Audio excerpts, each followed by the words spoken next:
Hi, good evening, dear students. Let's take a very simple chapter today, which is called the tangents and normals. Basically, बच्चों, this chapter is a part of application of derivatives. और application of derivatives में हम बहुत सारी चीजें already सीख चुके हैं functions के समय पे.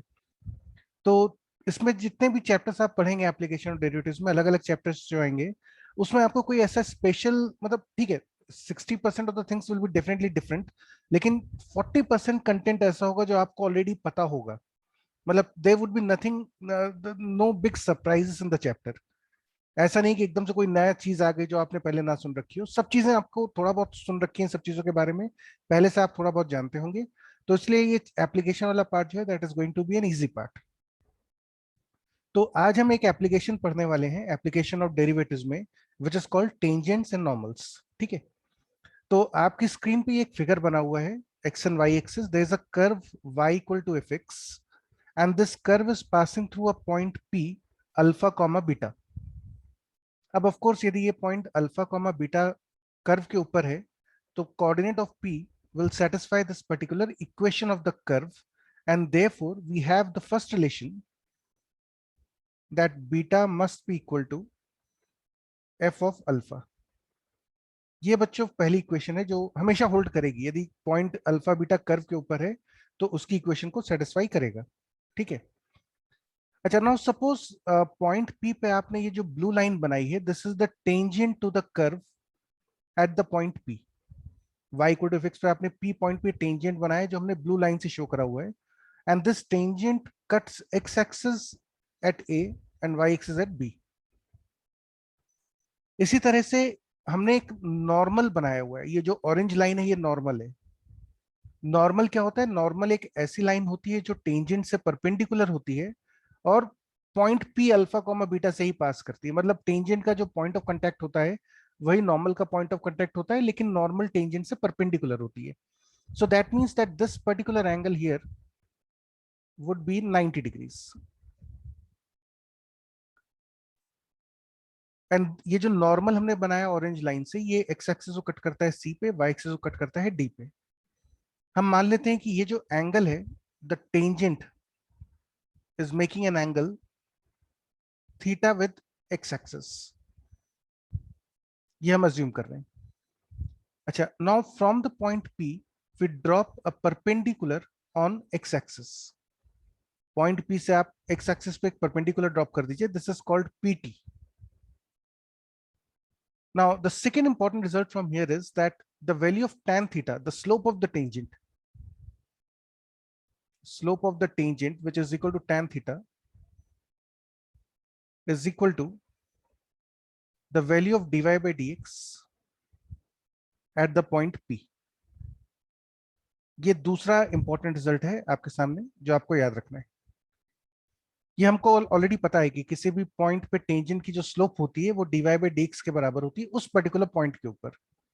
तो this is the second relation, tan theta is dy by dx. तो ये आपको पता चल गया. इसके अलावा अब यदि इक्वेशन ऑफ टेंजेंट चाहिए हमको,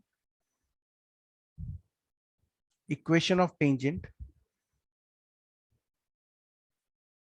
at the point P, this is given by y minus y1 is equal to slope into x minus x1. यहाँ पे हम कोऑर्डिनेट ज्योमेट्री का बेसिक फॉर्मूला यूज कर रहे हैं कि y minus y1 is equal to slope times x minus x1. This is the equation of a line जो x1, y1 point से पास होती है और जिसका स्लोप होता है m के बराबर. तो ये आपकी टेंजेंट की इक्वेशन आ गई. Now the second relation is equation of normal eight the point P, मतलब ये जो ऑरेंज लाइन है इसकी इक्वेशन क्या होगी? This is given by y minus beta is equal to, अच्छा बच्चों स्लोप ऑफ द नॉर्मल जो होगा, नॉर्मल का स्लोप, चूंकि वो टेंजेंट के परपेंडिकुलर है तो इन दोनों के स्लोप्स का प्रोडक्ट -1 होना चाहिए। Product of slope of the normal into slope of the tangent at the point P must be -1 because these two lines are perpendicular to each other. तो इसकी इक्वेशन इसके बराबर आ जाएगी, y minus beta is equal to slope of the normal times x minus alpha. यहाँ पे slope of the normal जो है that is -1 upon slope of the tangent, क्योंकि दोनों perpendicular हैं। तीसरा पॉइंट आता है आपका length of tangent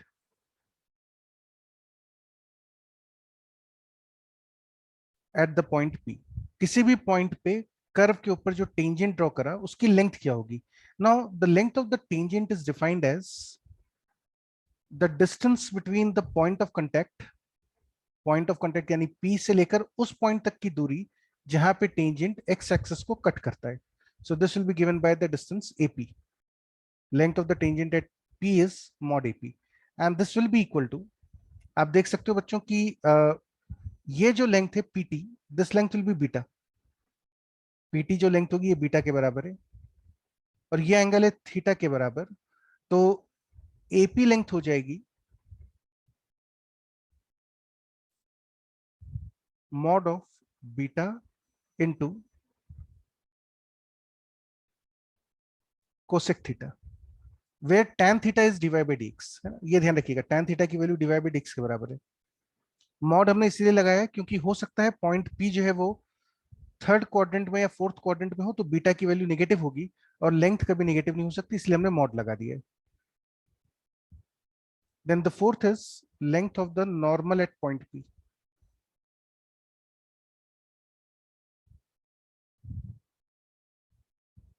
P point पे नॉर्मल की length. Now the length of the normal is given by the distance between the point of contact and the point of intersection of the normal with x-axis।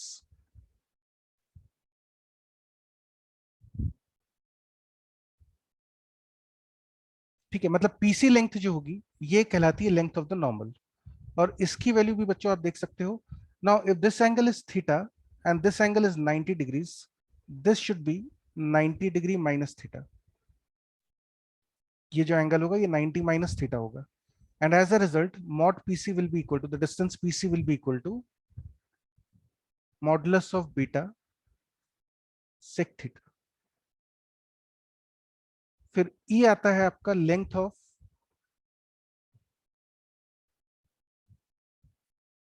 सब tangent at P।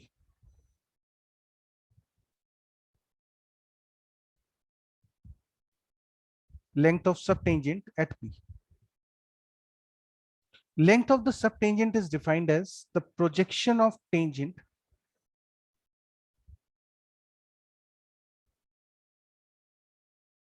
along x-axis।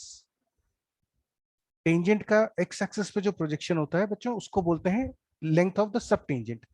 So in that case this is equal to 80। ये जो 80 portion है आप देखिए, ये this is the projection of the length of the tangent AP along x axis। Tangent का x axis पे projection, so that is 80 and 80 is given by, it is not difficult to observe from this right triangle PAT, it will be given by modulus of beta into cot theta, where tan theta is divided by dx। tan theta आपको पता होगा, point P पता है तो tan theta पता होगा। Finally the last formula जो अभी थोड़ी देर के लिए हमको याद रखना है, that is length of the सब नॉर्मल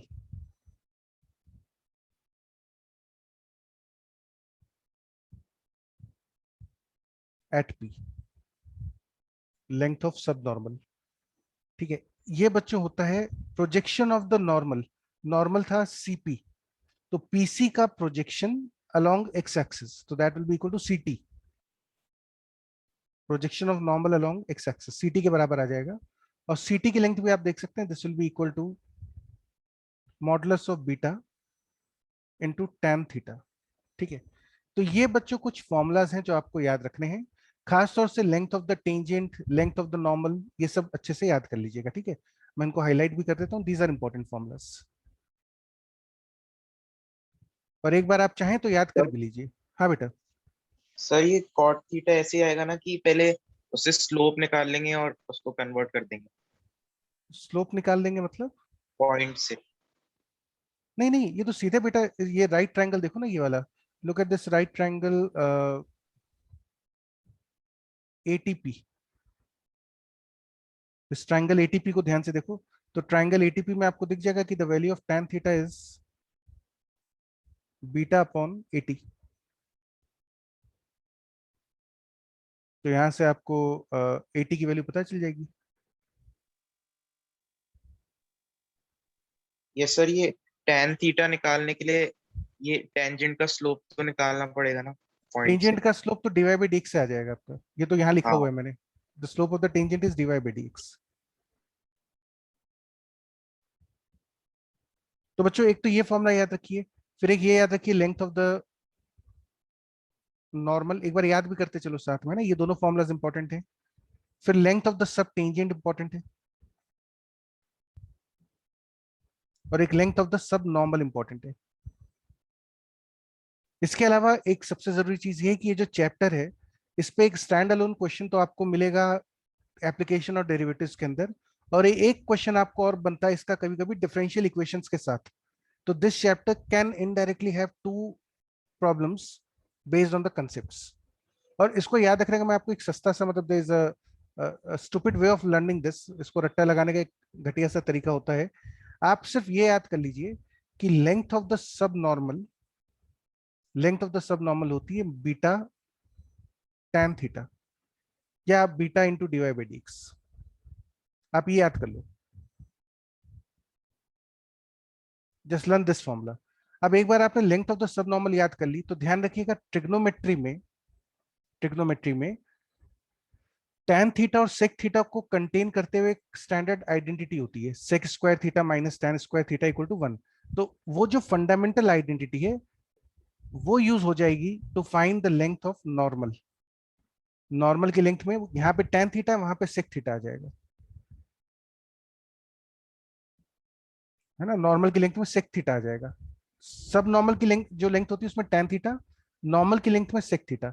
अच्छा, फिर सब नॉर्मल जो है वो एक तरह से सब टेंजेंट का उल्टा ही है, तो यहाँ पे आपको मिल जाएगा बीटा इंटू इसकी जगह कॉट थीटा। और फिर कॉट थीटा और कोसेक थीटा का फॉर्मूला होता है ट्रिग्नोमेट्री में, cosec square theta is equal to 1 plus cot square theta. तो उसको आप याद रखें तो आपके पास लेंथ ऑफ द टेंजेंट आ जाएगी, mod beta into cosec theta. बाकी ये दोनों फॉर्मुलाज तो स्टैंडर्ड है, इनको याद रखने में कोई दिक्कत है नहीं हमको। तो you have to learn these 4 formulas, these are very important. And now will take some questions based on this concept जो अभी तक हमने सीखा हुआ है। यहाँ तक एक बार देख लीजिए, कोई डाउट है किसी थ्योरी में तो पूछ लीजिए, समझ में आ गया हो तो टाइप यस। यहाँ तक बच्चों अगर सबको समझ में आ गया है तो टाइप यस, कोई डाउट है किसी फॉर्मूला में तो पूछ लीजिए। मेक श्योर इन फॉर्मुलाज को याद भी कर लीजिए जिससे कि हम क्वेश्चंस कर पाए बगैर इनको देखे। तो वैसे तो आसान चैप्टर, इसमें कुछ ऐसा है नहीं। In case still you have any doubt you can just discuss it.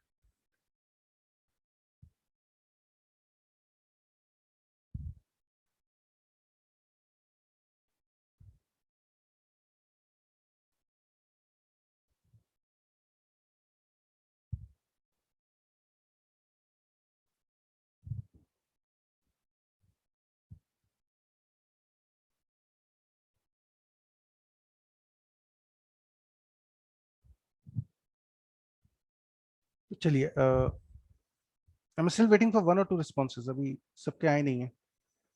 कोई डाउट है बच्चों आराम से पूछ लो, माइक ऑन करके पूछ सकते हो, चैट बॉक्स में पूछ सकते हो, लेकिन समझ में आना चाहिए अपने यहाँ।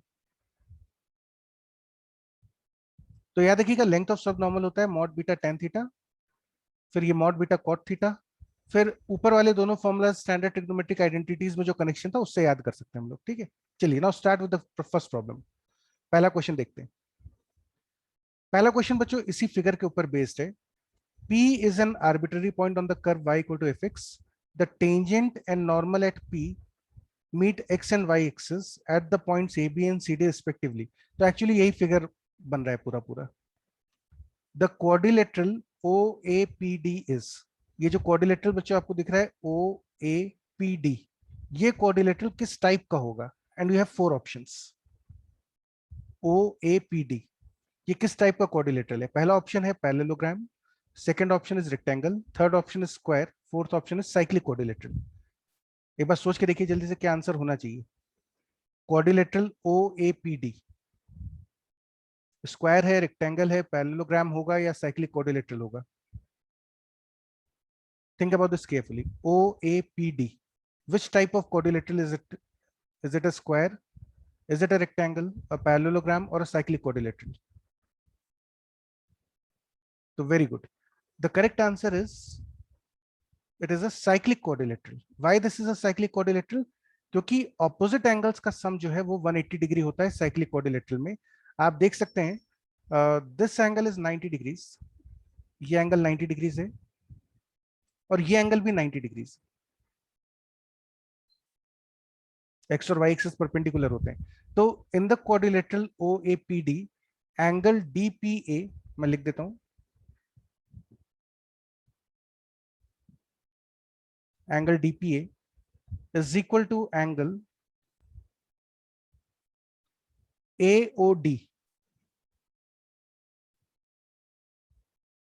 is equal to 90 degrees. Therefore, angle DPA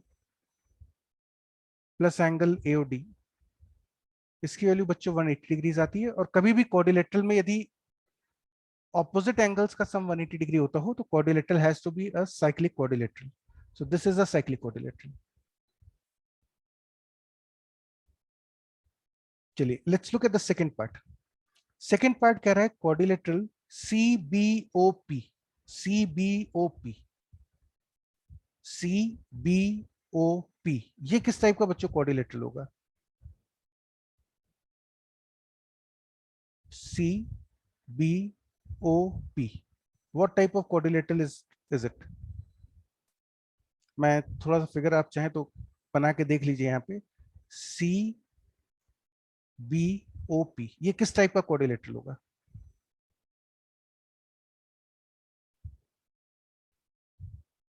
तो यहाँ पे ये कैलकुलेशन इतनी सिंपल नहीं है, लेकिन मेन चीज जो आपको समझ में आनी चाहिए वो ये है. ये एंगल बच्चों, this angle was 90 minus theta, this angle was 90 minus theta. ठीक है. Now look at this carefully. यदि ये एंगल थीटा है तो ये एंगल भी थीटा होगा, और यदि ये एंगल थीटा है तो this angle will be 90 minus theta. तो what you can see is ये वाला angle, this angle is equal to this angle. ये दोनों एंगल जो है ये इक्वल है. और आपको अगर ध्यान हो तो ये जो कॉर्ड है OP, the chord OP subtends, the chord OP will subtend equal angles at the circumference. याद है ये वाली प्रॉपर्टी? मतलब मैं एक अलग से आपको फिगर बना के दिखाऊं तो शायद याद आ जाएगा.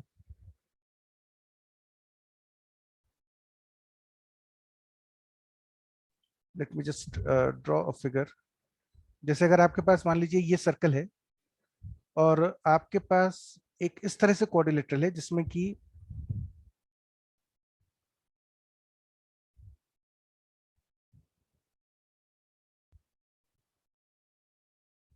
ये दोनों एंगल्स इक्वल हो. किसी क्वाड्रिलेटरल में अगर ये दोनों एंगल्स इक्वल हैं तो इसका मतलब क्या हुआ कि this quadrilateral is going to be a cyclic quadrilateral. Why this should be a cyclic quadrilateral? Because the chord, this particular chord which is OP, the chord OP subtends equal angles on the circumference. और circumference पे कौन कौन से points है? This point was B, this point was C.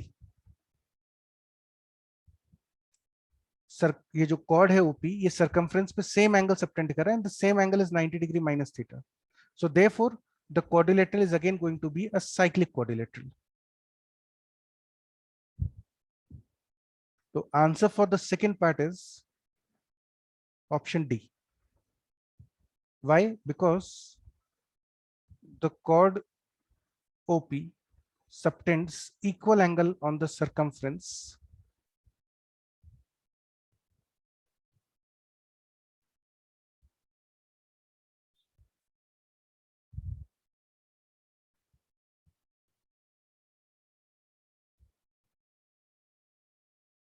at B and C. ये जो chord है आपके पास ओपी कॉर्ड, ये इक्वल एंगल सबटेंड कर रही है सर्कमफ्रेंस के ऊपर। आप इस फिगर में देख सकते हैं, this is the chord OP which subtends equal angles at the circumference. तो एक इमेजिन करो, इस टाइप से एक सर्कल आपको दिखेगा।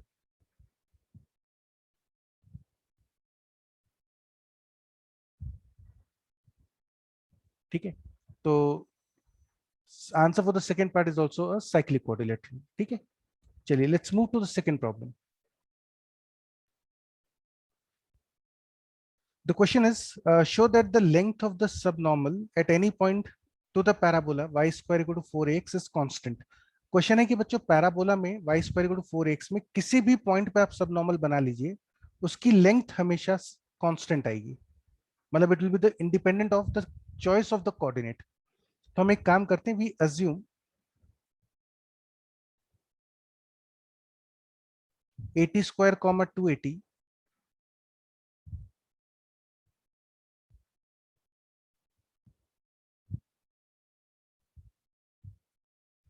B any point on the parabola y square equal to 4x। इस पैराबोला पे कोई भी एक पॉइंट अज्यूम कर लीजिए 80 स्क्वायर कॉमा 280। आप चाहें तो अल्फा बीटा भी मान सकते हैं, लेकिन कोशिश करिए कि जो स्टैंडर्ड कर्व्स हैं y square equal to 4x, इस पे बच्चों ये स्टैंडर्ड तरीका होता है कोऑर्डिनेट अज्यूम करने का 80 square comma 280। It's a standard approach. This is commonly called the parametric coordinate. इनको याद रखिए तो बेहतर है, क्योंकि आगे भी आपको पढ़ने तो ही कई जगह पे ये पैराबोला, एलिप्स, हाइपरबोला मिलेंगे, तो इन पे स्टैंडर्ड कोऑर्डिनेट्स याद रख लीजिए। ठीक है, तो पैराबोला में 80 स्क्वायर कॉमा 280 लेने का तरीका होता है कोऑर्डिनेट को, instead of taking the point as alpha beta we prefer them as 80 square comma 280। इसमें एडवांटेज ये होती है पैरामेट्रिक कोऑर्डिनेट्स में कि आपके पास एक सिंगल सिंगल वेरिएबल है टी। यदि आप अल्फा बीटा मानेंगे तो दो वेरिएबल्स में काम करना होगा, अल्फा और बीटा। यहाँ पे सिर्फ एक वेरिएबल है टी, तो आगे जाके बहुत सारी कैलकुलेशन सिंपल हो जाती है इसकी वजह से। तो खैर, हमने पॉइंट मान लिया 80 स्क्वायर कॉमा 280। मुझे चाहिए लेंथ ऑफ द सब नॉर्मल। अच्छा, लेंथ ऑफ द सब नॉर्मल का फॉर्मूला याद करिए। ये तो वही वाला फॉर्मूला है जो आपको याद होना चाहिए। So that would be equal to beta into tan theta. अब आपको tan थीटा निकालना पड़ेगा। tan थीटा मतलब होता है dy by d x. Dy by d x की वैल्यू बच्चों कैसे निकालोगे? इसको डिफरेंशिएट कर लेते हैं। Y square equal to 4x, दोनों तरफ डिफरेंशिएट कर लो। लेफ्ट साइड पे आपके पास आ जाएगा 2y into dy by d x is equal to 4a।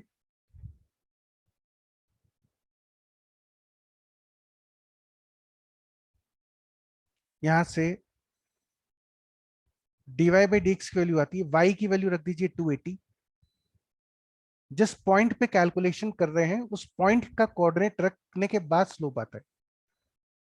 So this is the value of dy by dx at the point p, and this will be same as 1 by t. This is your tan theta. ये tan theta की value आ गई। एक बार आपको tan theta पता चल गया तो length of the सब normal is mod of beta. Beta मतलब हो गया 280, ये वाला कोऑर्डिनेट का y कोऑर्डिनेट, और tan थीटा की वैल्यू थी 1 by t। This is 2a and this is a constant value. This is constant because this is independent of t, t पे डिपेंड नहीं कर रहा। भाई पैराबोला पे जो आपने पॉइंट अज्यूम करा है 80 स्क्वायर कॉमा 280, ये पैराबोला पे अलग अलग पॉइंट्स कैसे मिलेंगे? टी की वैल्यू चेंज करने पर। टी की अलग अलग वैल्यूज पे आपको पैराबोला पे अलग अलग पॉइंट्स मिलते हैं। मैं देख रहा हूँ यहाँ पे कि लेंथ ऑफ द सब नॉर्मल हमेशा 2a के बराबर आ रही है, टी पे डिपेंड ही नहीं कर रही। मतलब आप पॉइंट टी की वैल्यू कुछ भी डाल दीजिए, कोई भी पॉइंट ले लीजिए पैराबोला पे, लेंथ ऑफ द सब नॉर्मल हमेशा 2a के बराबर आएगा, and that is a constant value. और that completes a proof also. यही आपको प्रूव करना था। तो सिंपल सा क्वेश्चन है, बस फॉर्मूला याद होना चाहिए लेंथ ऑफ द सब नॉर्मल का। बाकी पैरामेट्रिक कोऑर्डिनेट पता हो तो अच्छा है। आप अल्फा बीटा मान के भी कर सकते हो, पॉइंट ऑफ कांटेक्ट को अल्फा बीटा मान के भी कर सकते हैं। ठीक है, चलिए let's move to the third question.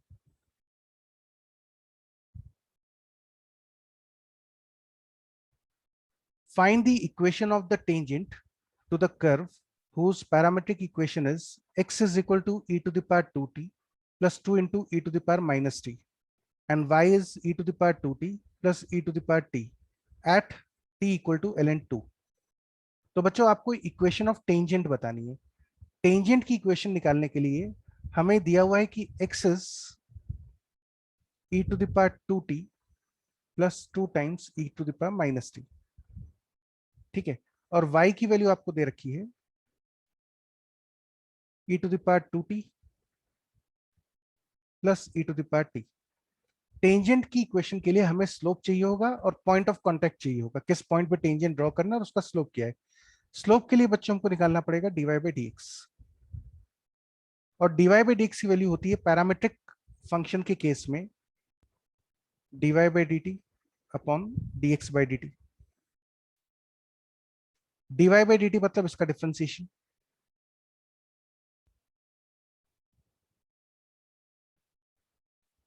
Upon dx by dt मतलब इसका डिफरेंशिएशन.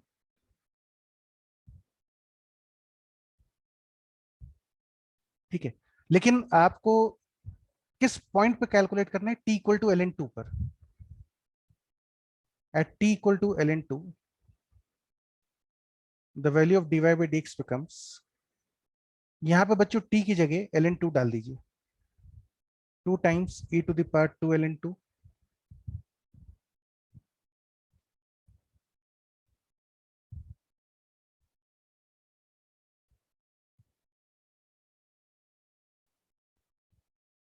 अच्छा इसको लिख सकते हैं 2 इंटू ई टू दावर, इस 2 को बच्चों इधर भेज दो तो ये बन जाएगा ln4 plus e to the power ln2 upon, इसको लिख सकते हैं 2 times e to the power ln4 minus 2 times, इसको ध्यान से देखना, माइनस ln2 मतलब हो गया ln1/2 and this value will be same as 10/7. 8 plus 1, sorry 8 plus 2 upon 8 minus 1 which is 10/7. तो ये बच्चों आपके पास टेंजेंट का स्लोप आ गया. टेंजेंट की स्लोप आ गई 10/7. अब मुझे पॉइंट भी चाहिए, किस पॉइंट पे टेंजेंट ड्रॉ करना है. तो the point of contact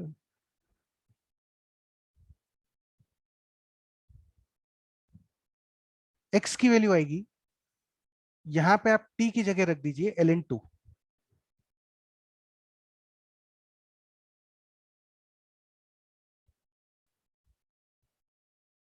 which will be same as e to the power ln4 plus, sorry मैं यहां भी बच्चों ln2 लिख देता हूं,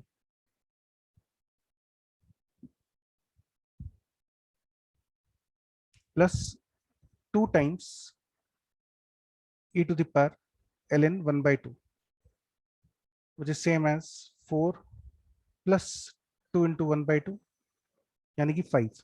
x कोऑर्डिनेट तो 5 आ रहा है, abscissa is 5 for the point of contact. y की वैल्यू निकाल लो, e to the power 2 ln2 plus e to the power ln2, यहाँ पे t की जगह ln2 रख देते हैं which will be same as 6. So therefore the point of contact is 5,6. अब आपको पॉइंट ऑफ कांटेक्ट पता है, स्लोप पता है, तो किसी भी लाइन की इक्वेशन जो पता हो किस पॉइंट से पास करे उसकी स्लोप क्या है, the equation is given by y minus y1 slope times x minus x1. Cross multiply कर लो,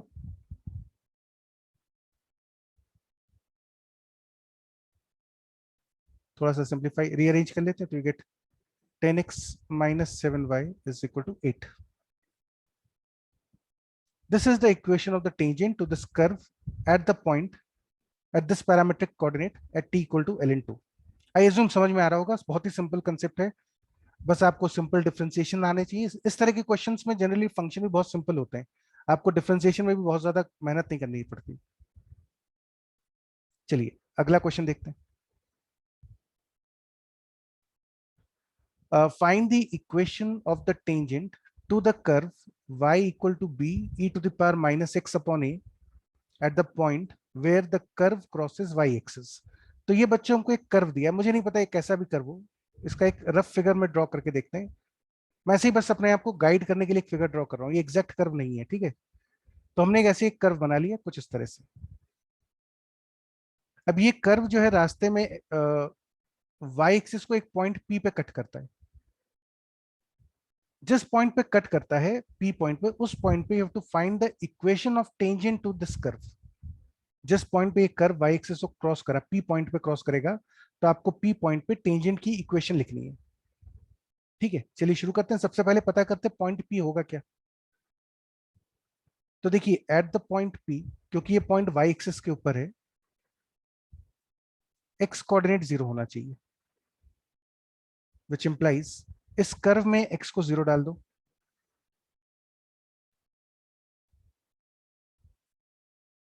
y equal to b, and therefore the point of contact is 0, b।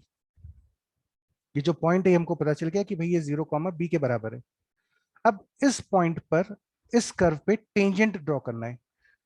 Point already पता है, tangent की equation के लिए आपको सिर्फ slope पता करने की जरूरत है। और स्लोप कैसे पता होगी? डिफरेंशिएशन से। तो let's find the slope of the tangent which is equal to the value of dy by dx। dy by dx पता कर लीजिए, डिफरेंशिएट कर लेते हैं। b e to the power minus x upon a into minus 1 upon a। Therefore, slope of the tangent will be equal to, अब बच्चों x की जगह 0 डाल दीजिए क्योंकि पॉइंट P पे आपको टेंजेंट का स्लोप चाहिए। तो यह आ जाएगा b e to the power minus 0 by a into minus 1 by a।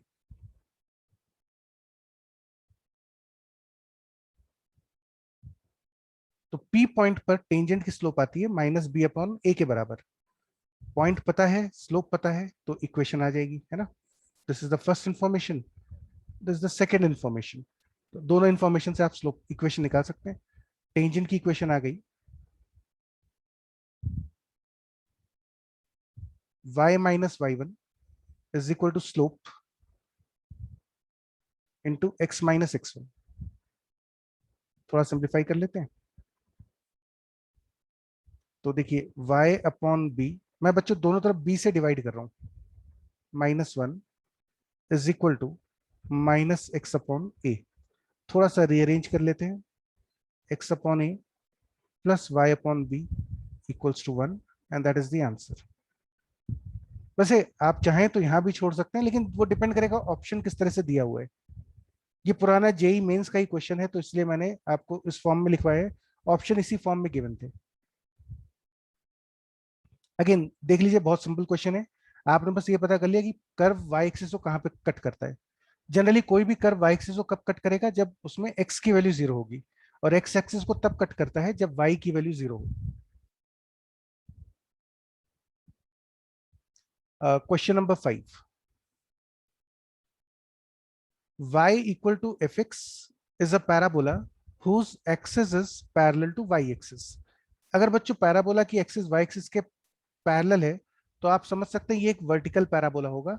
और वर्टिकल पैराबोला की इक्वेशन जो होती है वो होती है लेट fx इक्वल टू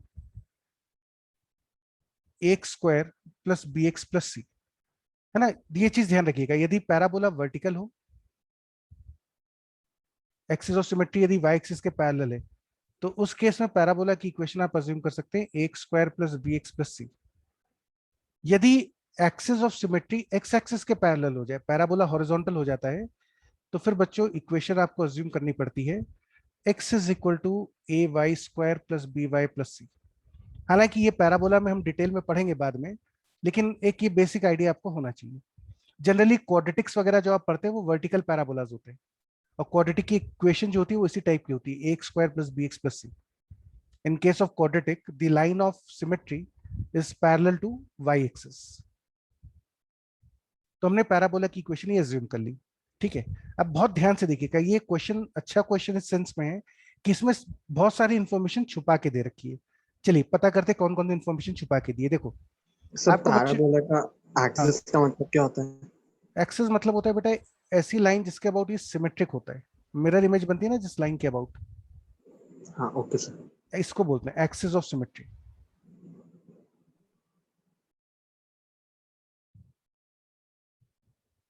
तो बच्चों देखो, आपको इन्फॉर्मेशन दी है कि y इक्वल टू 3x जो लाइन है, ये मैंने ऑरेंज लाइन बना रखी है, y equal to 3x line, ये पैराबोला को टच करती है। टच करती है मतलब ये ऑरेंज लाइन टेंजेंट हो गई किस पॉइंट पे? At the point x equal to 1। तो ये जो पॉइंट P था, इस पॉइंट का कोऑर्डिनेट है x इक्वल टू 1, और लाइन की इक्वेशन है y इक्वल टू 3x। तो यदि आप इसमें x को 1 रखेंगे तो आप आराम से देख सकते हैं कि coordinate of P should be 1,3। तो clearly the coordinate of the point P is 1,3, क्योंकि आपको दिया हुआ है कि जिस पॉइंट पे ये y equal to 3x line touch कर रही है, उस पॉइंट का x कोऑर्डिनेट 1 है। और यदि लाइन पे x कोऑर्डिनेट 1 होगा तो ऑब्वियस बात है कि y कोऑर्डिनेट 3 के बराबर होगा। तो इसलिए इस पॉइंट P का कोऑर्डिनेट पता चल गया 1,3। अब ये 1,3 पॉइंट जो है, ये कर्व की इक्वेशन को सेटिस्फाई करना चाहिए, because P point lies on the curve, P lies on y equal to fx। Therefore इसमें 1,3 सेटिस्फाई करेगा। तो x को 1 रख दीजिए, y को 3 रख दीजिए। a plus b plus c should be equal to 3, पहली इक्वेशन। फिर एक और इंफॉर्मेशन यहां से निकल सकती है, वो ये है कि ये जो बच्चों ऑरेंज लाइन है, ये टेंजेंट है, और इस ऑरेंज लाइन की इक्वेशन है y इक्वल टू 3x। तो slope of the tangent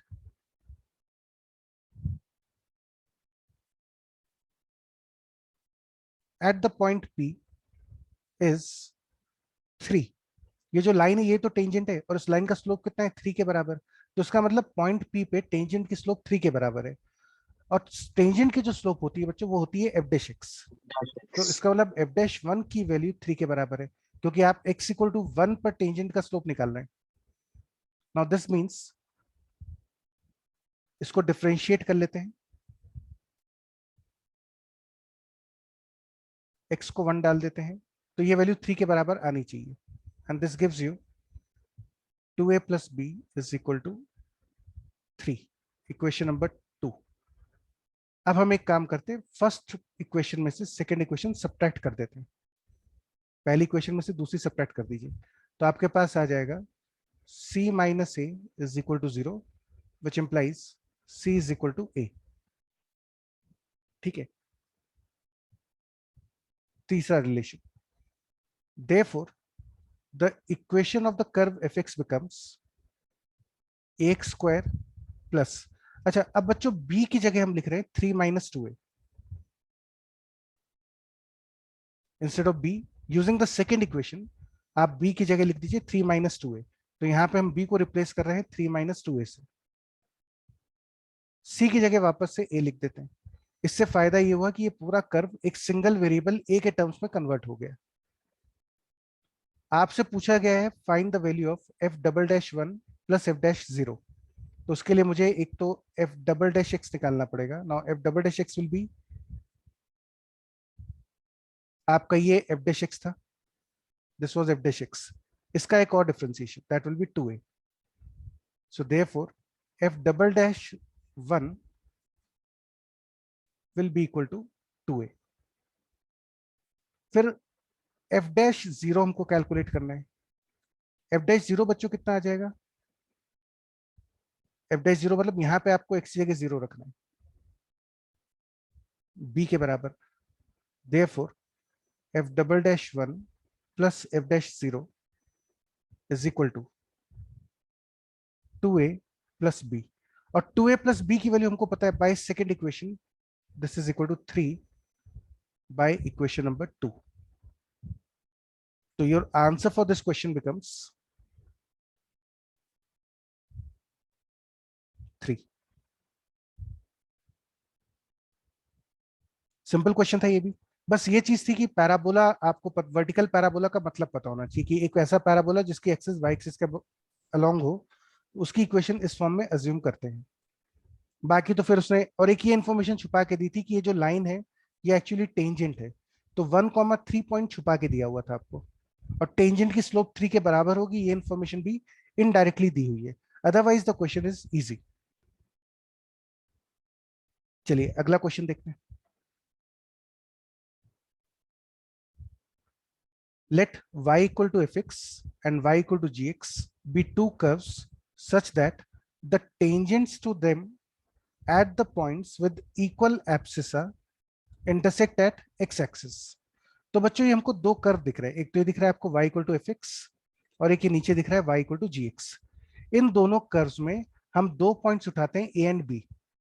point a is on f x, b is on g x, और इन दोनों पॉइंट का एब्सिसा इक्वल है, points with equal abscissa. We assume that this point is x equal to a। तो हम मान लेते हैं कि let the point a equal to a comma f of a, है ना। x को a मानोगे तो y कोऑर्डिनेट आपको एफ ऑफ a लेना पड़ेगा, और b पॉइंट को मान लेते हैं a comma g of a। तो इस तरह से ये जो दो पॉइंट्स हैं a और b, these are the points with equal abscissa a। इन दोनों का एब्सिसा इक्वल है, a के बराबर। अब हमने a और b पॉइंट पे दोनों कर्व्स पे टेंजेंट ड्रॉ करे, और ये दोनों टेंजेंट जो है ये x एक्सिस पे इंटरसेक्ट करते हैं at some point p। The tangents drawn to the curves, देखिए लैंग्वेज फिर से पढ़िए, let y equal to fx and gx be two curves such that the tangents to them at the points with equal abscissa intersect at x axis। a पे और b पे जो tangent बनाए, equal abscissa वाले दो points पे tangent बनाए, इन दोनों के टेंजेंट्स x एक्सिस पे ही कट करते हैं p पॉइंट पे। तो क्वेश्चन है फिर चार में से कौन सा ऑप्शन करेक्ट होगा, ना, ये हमको चेक करना है। चलिए स्टार्ट करते हैं।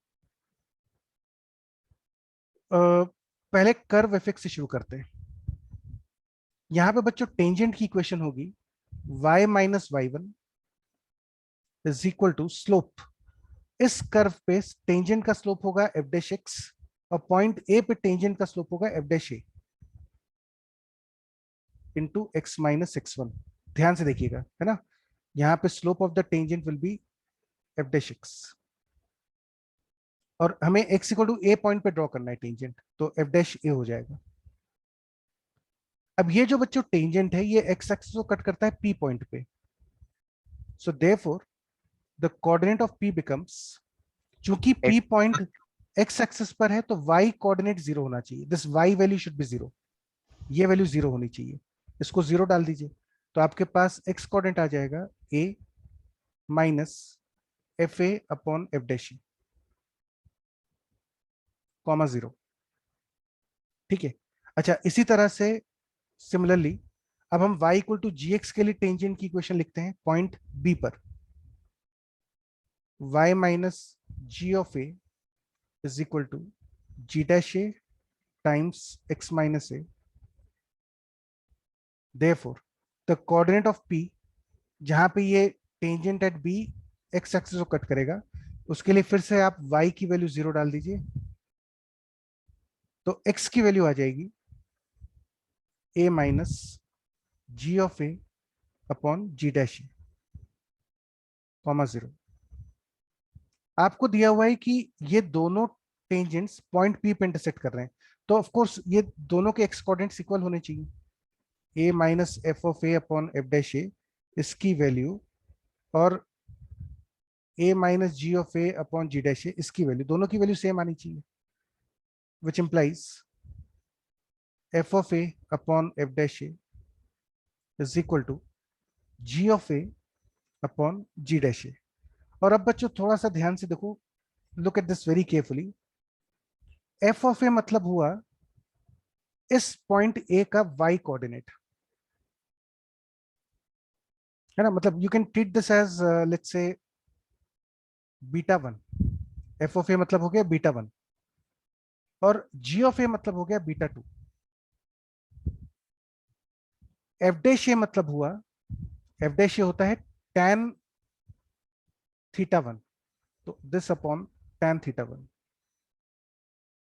Is equal to beta two upon tan theta two, है ना। ये चीज तो आपने प्रूव कर दी अभी। इस रिलेशन का मतलब क्या हुआ कि beta one upon tan theta one is beta two upon tan theta to, which implies beta one cot theta one is equal to beta 2 cot theta 2.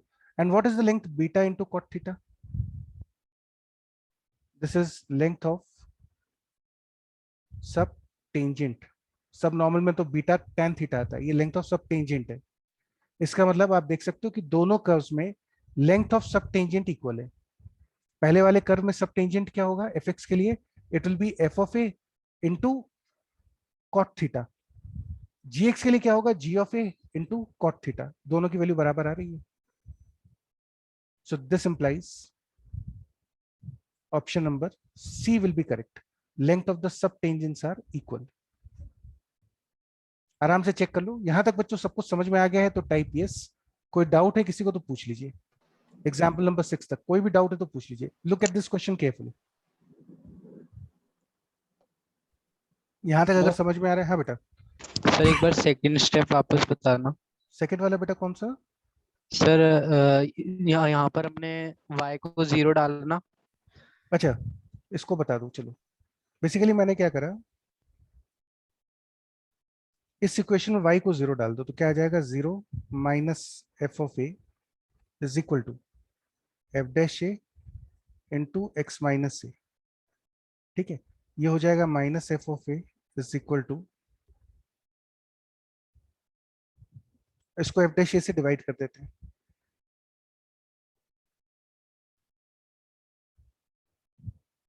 और x की वैल्यू के लिए a को लेफ्ट पे भेज दो।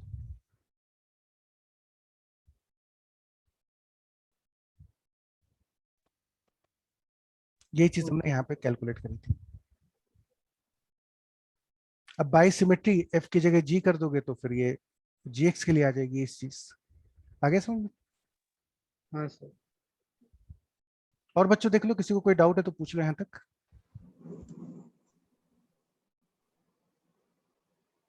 सर सब tangent मतलब ये लेंथ पी है ना? लेंथ ऑफ पी है मतलब एक्स एक्सिस पे जितना हाँ, एक प्रोजेक्शन। पीए का कॉस कॉम्पोनेंट, अगर ये एंगल अल्फा आप मानते हैं, दिस एंगल इज अल्फा, तो पीए इंटू कॉट अल्फा, वो पीए इंटू कॉस अल्फा। पीए तो लेंथ ऑफ द टेंजेंट है, लेंथ ऑफ द टेंजेंट का एक्स एक्सिस पे प्रोजेक्शन। तो ये जो लेंथ होगी ना यहां से लेके यहां तक की, ये लेंथ है सब टेंजेंट। लेकिन फॉर्मूला याद रखो, वो बेहतर है कि यू लर्न द फॉर्मूला कि it is beta into cot theta,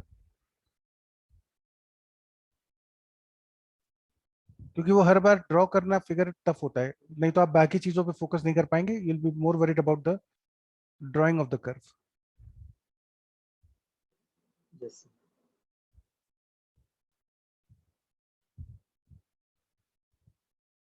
चलिए एक और क्वेश्चन देखते हैं। अच्छा बच्चों, क्वेश्चन नंबर 7 में घर के लिए छोड़ दूं, अब मेरे ख्याल से आप कर लोगे, मैंने इसलिए इसको पहले से डिसाइड कर रखा था कि this will be the homework question. पढ़ लीजिए, अब की बार वही क्वेश्चन है। fx and gx are two curves such that normals to them at the points with equal abscissa intersect at x axis। अब क्या नॉर्मल जो है वो इंटरसेक्ट करेंगे x एक्सिस पे, तो मैंने ऑप्शन पे आंसर लगा पे मार्क कर रखा है, तो this is the correct option. I leave that for the homework, it's a very similar kind of question, तो आप घर पे करिएगा इसको अपने आप, ठीक है। चलिए क्वेश्चन नंबर 8 और देख लेते हैं।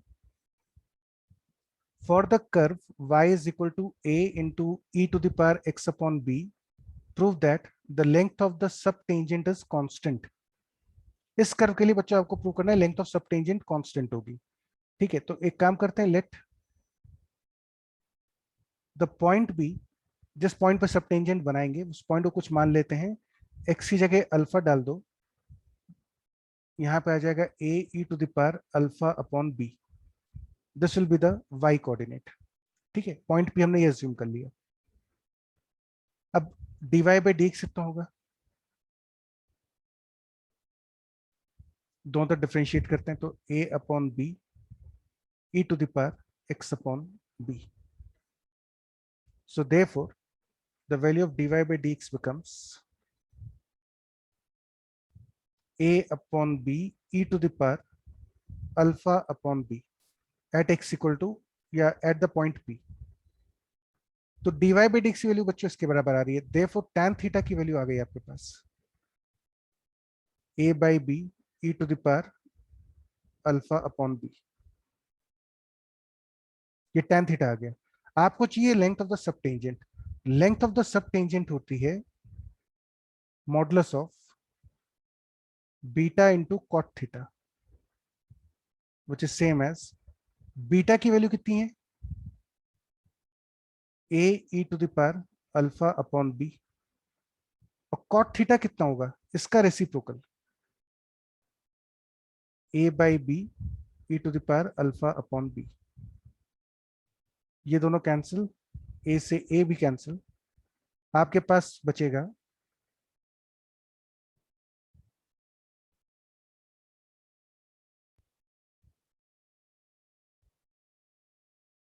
यहां पे बच्चों से b बच जाएगा। And this is clearly a constant value. Constant value मतलब it is independent of alpha.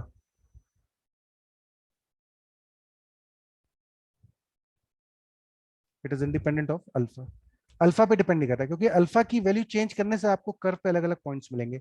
तो ये तो आंसर अल्फा पे डिपेंड कर ही नहीं रहा है। अल्फा आप कुछ भी रख लीजिए, कोई भी पॉइंट ले लीजिए, आपको length of the sub tangent constant ही मिलेगी and that completes a proof. तो अगेन स्ट्रेट फॉरवर्ड क्वेश्चन, आपको बस सब टेंजेंट का फॉर्मूला याद हो और डीवाई बाई डी से कैलकुलेट करना जानते हो, आराम से सॉल्व हो जाएगा। ठीक है, अच्छा चलिए अब आगे चलते हैं।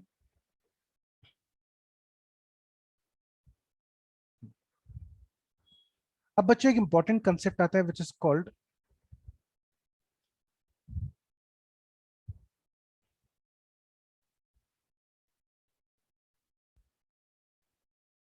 Angle between two curves. Angle between two curves, दो कर्व्स के बीच का एंगल क्या होता है? तो ध्यान रखिएगा, angle between two curves is defined as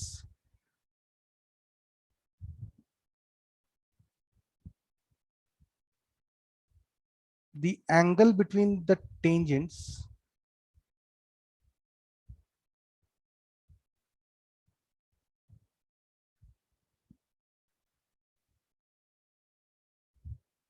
at the point of intersection।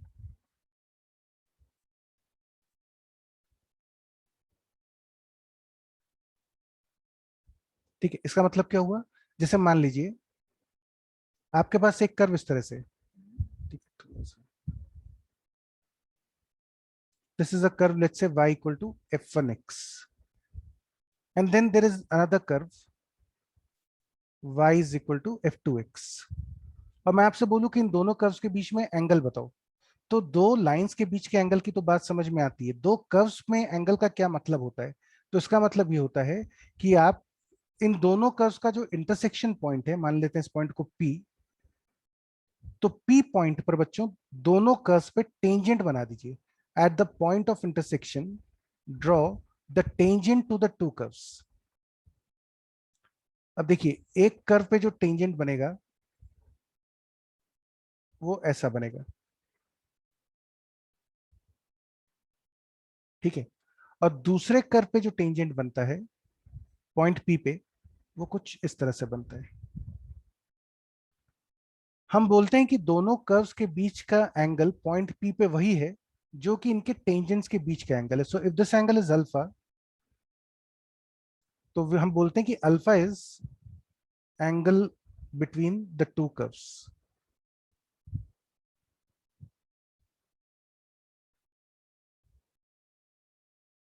और जाहिर सी बात है, यदि एक से ज्यादा इंटरसेक्शन पॉइंट होंगे तो एक से ज्यादा एंगल्स ऑफ इंटरसेक्शन होंगे।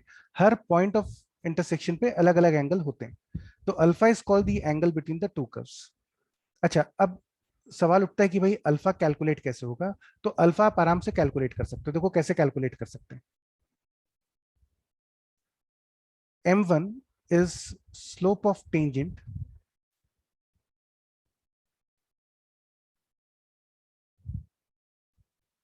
to y equal to f1x at the point P। Point P पे, पॉइंट P आप कैलकुलेट कर सकते हो ना, ध्यान रखिएगा पॉइंट P कैसे कैलकुलेट हो सकता है? You can find the point of intersection P by solving the two equations. इन दोनों इक्वेशंस को सॉल्व करके आपको पॉइंट P पता चल सकता है।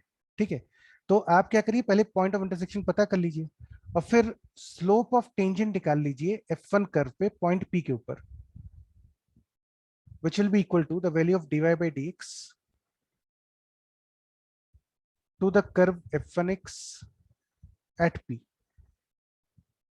ठीक है, इसी तरह से स्लोप ऑफ टेंजेंट निकाल लीजिए f2x कर्व के ऊपर। ये तो अभी हमने सीख लिया, बहुत सारे क्वेश्चंस कर लिए कि आप टेंजेंट का स्लोप कैसे निकालते हैं। This will be again equal to the value of dy by dx at the curve f2x at the point P. To find these two slopes of the tangents. Now the value of tan alpha is given by modulus of m1 minus m2 upon 1 plus m1 m2. ठीक है, m1 minus m2 upon 1 plus m1 m2. ये बच्चों important formula है और इसको हम लोग ध्यान रखेंगे.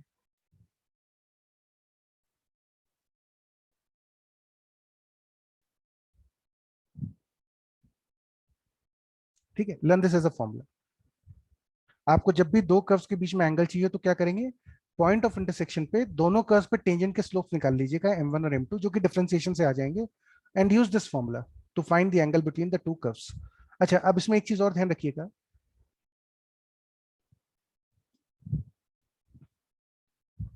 Note,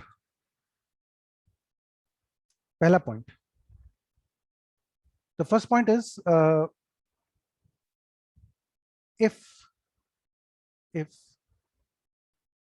alpha is 90 degrees, then we say that the two curves intersect orthogonally. Curves intersect orthogonally. यदि बच्चों m1 और m2 की वैल्यू इस तरह की आ जाए कि m1 into m2 is equal to -1 हो रहा हो, अल्फा की वैल्यू 90 डिग्री आ जाए, तो आप बोलते हैं कि कर्व्स इंटरसेक्ट ऑर्थोगोनली. मैथ्स में ऑर्थोगोनल मतलब होता है 90 degrees. So therefore m1 m2 equal to -1. अगर दो लाइंस परपेंडिकुलर हो जाए, दोनों टेंजेंट्स एक दूसरे से परपेंडिकुलर हो जाए, तो हम बोलते हैं कि कर्व्स जो है वो भी ऑर्थोगोनल हो गए.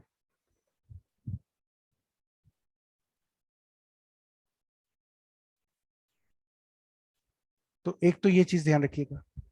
दूसरी चीज इंपॉर्टेंट ये ध्यान रखिएगा कि if the two curves touch each other, ये बच्चों बहुत इंपॉर्टेंट बात है. दो कर्व्स यदि एक दूसरे को टच करते हैं, कैसे पता चलता है कि दो कर्व्स एक दूसरे को टच करेंगे? तो बच्चों इसको पता करने के दो तरीके होते हैं. टचिंग से मेरा मतलब है इस तरह से, एक कर्व ऐसा है और दूसरा कर्व इसको ऐसे टच करके जा रहा हूं, तो दोनों कर्व्स एक दूसरे को पॉइंट पी पे टच कर गए. टच करने का कैसे पता करते हैं, आपको कैसे पता चलता है कि दोनों कर्व्स एक दूसरे को टच करेंगे? तो इसके दो तरीके होते हैं. जनरली दो तरह से मेजर कर सकते हैं कि ये दोनों कर्व्स एक दूसरे को टच करते हैं नहीं करते. एक तरीका होता है method 1, the value of dy by dx to the two curves at the point P. जिस पॉइंट पे दोनों एक दूसरे को टच करे, उस पॉइंट पे दोनों कर्व्स पे dy by dx की वैल्यू बराबर आ जाए. जैसे मान लीजिए अगर ये कर्व है f1 और ये कर्व है f2, and suppose this point P is alpha comma beta, तो मेरा कहने का मतलब है कि f dash of first curve at alpha is equal to f dash of second curve at alpha.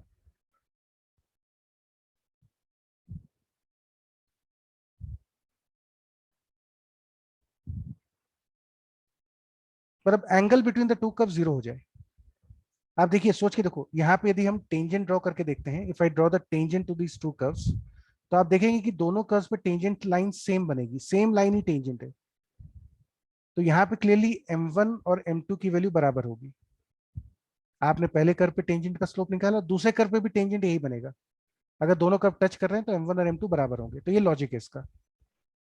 Second method जिससे आप इस चीज को वेरीफाई कर सकते हैं वो ये है method 2. solve the equation f1x equal to f2x. आपको ये जो दो कर्व्स दिए थे इनको इक्वेशंस बना के सॉल्व कर लीजिए. ठीक है. If there are repeated roots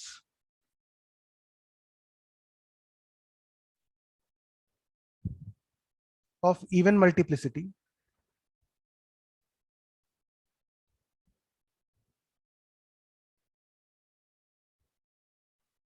then the curves will touch each other.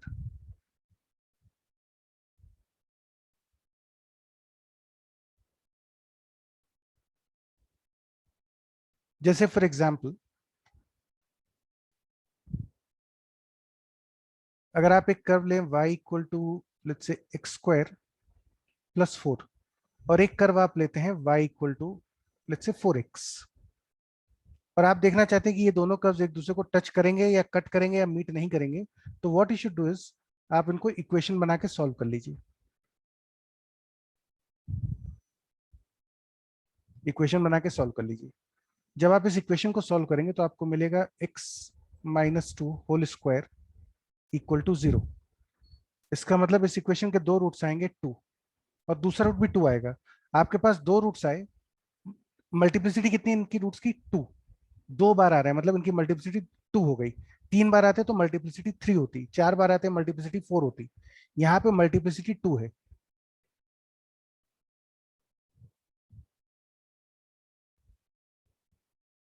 जो कि इवन नंबर है, इसका मतलब therefore the curves touch each other.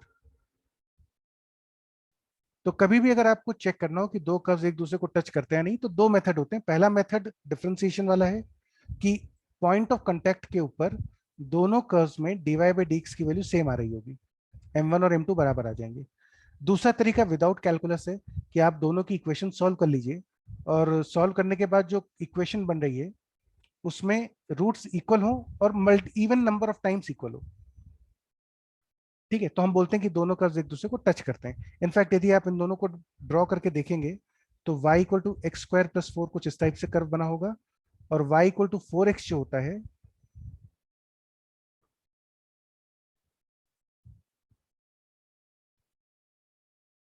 ना, वो बच्चों कुछ इस तरह से एक लाइन बनी होगी, इस तरह से। This is y equal to 4x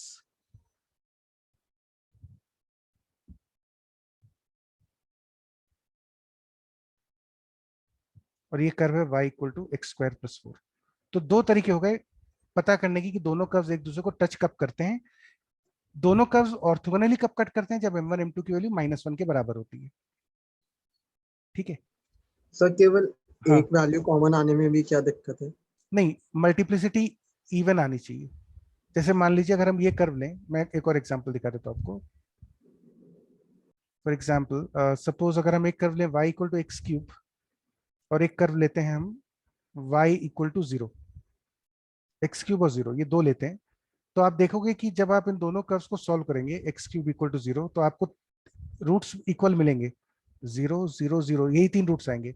लेकिन इनकी मल्टीप्लिसिटी जो है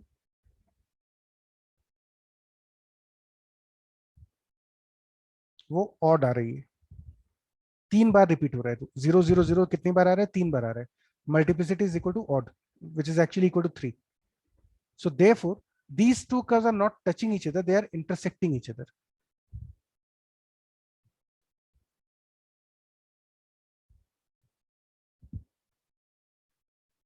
और अगर आप ग्राफिकली चेक करोगे इस सिचुएशन को तो y इक्वल टू 0 आपका x एक्सिस होता है और ये जो कर्व है ये है x cube. You can very well see that the two curves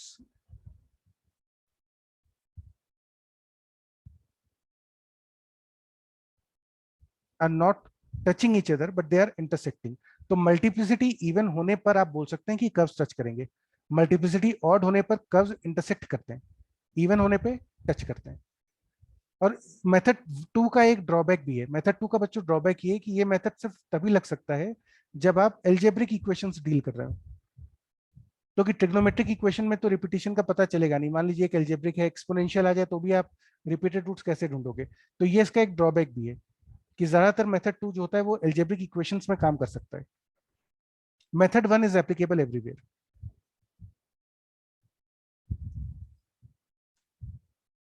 अच्छा एक चीज बच्चों और बता देता हूं आपको, ये मैं पिछले पेज पे ही लिखवा देता हूँ क्योंकि it is related to the tangents only.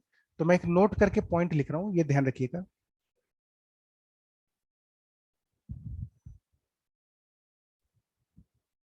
Note, if f of x comma y equal to 0 is a second degree curve.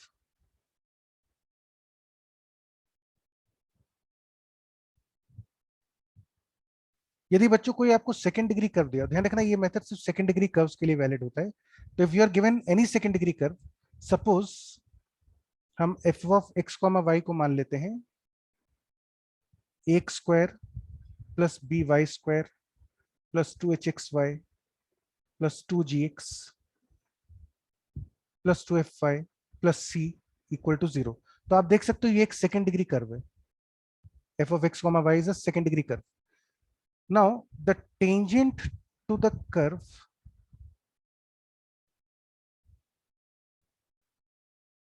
at the point P, x1 comma y1 lying on the curve,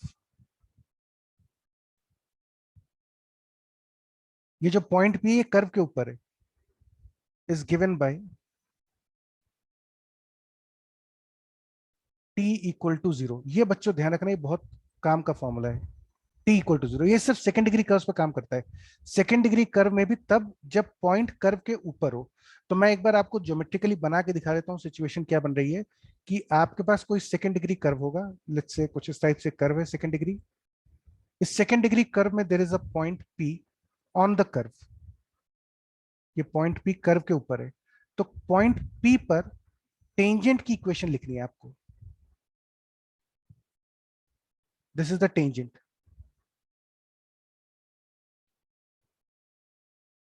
और suppose p का coordinate है x1 comma y1 और ये जो curve है ये है f of x comma y equal to 0। ये सेकंड डिग्री कर्व होना चाहिए।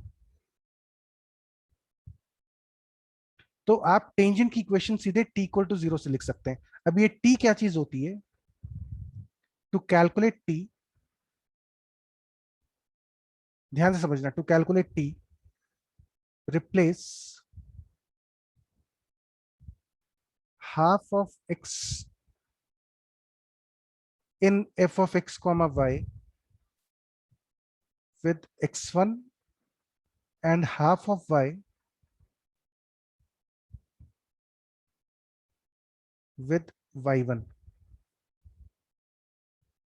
ठीक है, ये बच्चों तरीके से जब आप लगाते हैं तो आपके पास एक एक्सप्रेशन आता है जिसको बोलते हैं t इक्वल टू 0 टेंजेंट की इक्वेशन देती है। अच्छा, अब ये क्या मतलब हुआ, इसका क्या मतलब है, तो ये समझते हैं। मैं 2-3 एग्जांपल्स के थ्रू समझाता हूँ, बहुत ध्यान से समझना। जैसे मान लीजिए बच्चों आपके पास एक कर्व है Y square equal to 4x और आपको इसके लिए t कैलकुलेट करना है। ठीक है, और इस कर्व के ऊपर हम एक पॉइंट मान लेते हैं p 80 स्क्वायर कॉमा 280। आप देख सकते हो ये जो पॉइंट है this is lying on the curve. ये पॉइंट इस कर्व की इक्वेशन को सेटिस्फाई कर रहा है।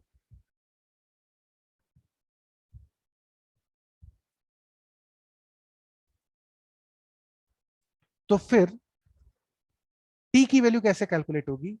इस इक्वेशन में जहां जहां पे y है उनमें से आधे y की जगह तो y1 लिख दीजिए, ये आपका y1 हो गया। और जहां जहां x है उनमें से आधे x को रिप्लेस कर दीजिए x1 से। मतलब क्या हुआ? देखिए यहाँ पे है y into Y, 2y multiplication में है, एक y की जगह y1 कर दो। जितने भी y हैं उनका आधे को y1 कर दो। अच्छा, राइट साइड पे है 4x, 4x को आप लिख सकते हैं 2a into x plus x, आधे x को x1 में रिप्लेस कर दो। ठीक है, so that is actually same as y into 280 is equal to 2a into x plus 80 square. 2a से 2a cancel and this gives you yt is equal to x plus 80 square. ये बच्चों tangent की equation आ गई। ये जो equation आई ना, this is the tangent at p। और देखिए, और देखिए, हाँ बेटा। सर अगर x और y 2 और 3 होते तो 2 वाले केस में तो एक एक हो जाता, 3 वाले केस में हाँ, वो वही 6 वो तो दिखा रहा हूँ। जैसे मान लो बच्चों कर्व है आपके पास x square plus y square plus 3x minus y equal to 0। ठीक है, ये कर्व है आपका और आपको पॉइंट P 0,0 पे टेंजेंट की इक्वेशन देखनी है। Now this is a second degree curve और 0,0 आप देख सकते हो इस इक्वेशन को सेटिस्फाई कर रहा है। सो 0,0 लाइज ऑन दिस सर्कल।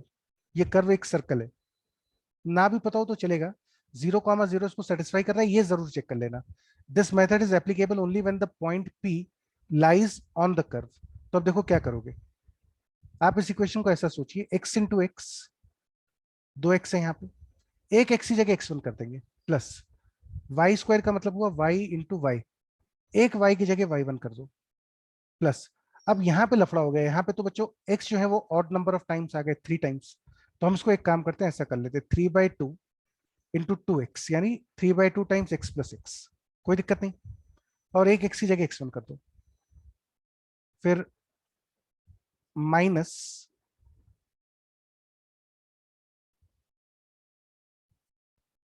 अब देखो y के साथ भी एक ही y है, आपको तो आधे आधे करने थे, तो एक काम करो अपनी कन्वीनियंस के लिए इसको लिख लेते हैं half into 2y, y plus y लिख लो। अब आपके पास 2y आ गए हैं, तो आप एक y को y1 कर सकते हैं, और अब x1 की जगह डाल दीजिए 0 और y1 की जगह डाल दीजिए 0।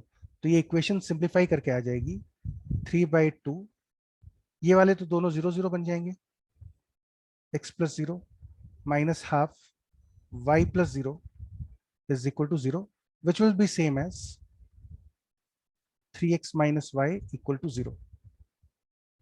ठीक है, एक और देखिए, जैसे मान लेते हैं आपके पास कर्व है x square minus y square plus 2xy plus x minus 2y plus 1 equal to 0, और आपको इस पे पॉइंट दिया हुआ है x1, y1। ये x1, y1 इसकी इक्वेशन को सेटिस्फाई करना चाहिए, लाइज ऑन दिस कर्व। तो अब अगर आपको टेंजेंट की इक्वेशन चाहिए, ये बच्चों टेंजेंट आया था ना, this was the tangent at P।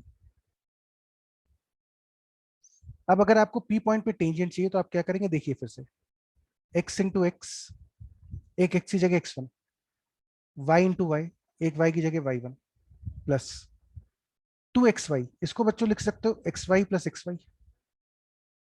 अगर मान लीजिए यहाँ 3 होता तो 3/2 टाइम्स xy प्लस xy लिख लेते। अब आपको क्या करना है, xy वाले टर्म में केयरफुल रहना, एक xy में से एक जगह y1 करो, एक जगह x1 करो, एक जगह y1 एक जगह x1। क्यों करोगे ऐसा, क्योंकि t जो है वो लाइन की इक्वेशन है, t must be a linear equation in x and y।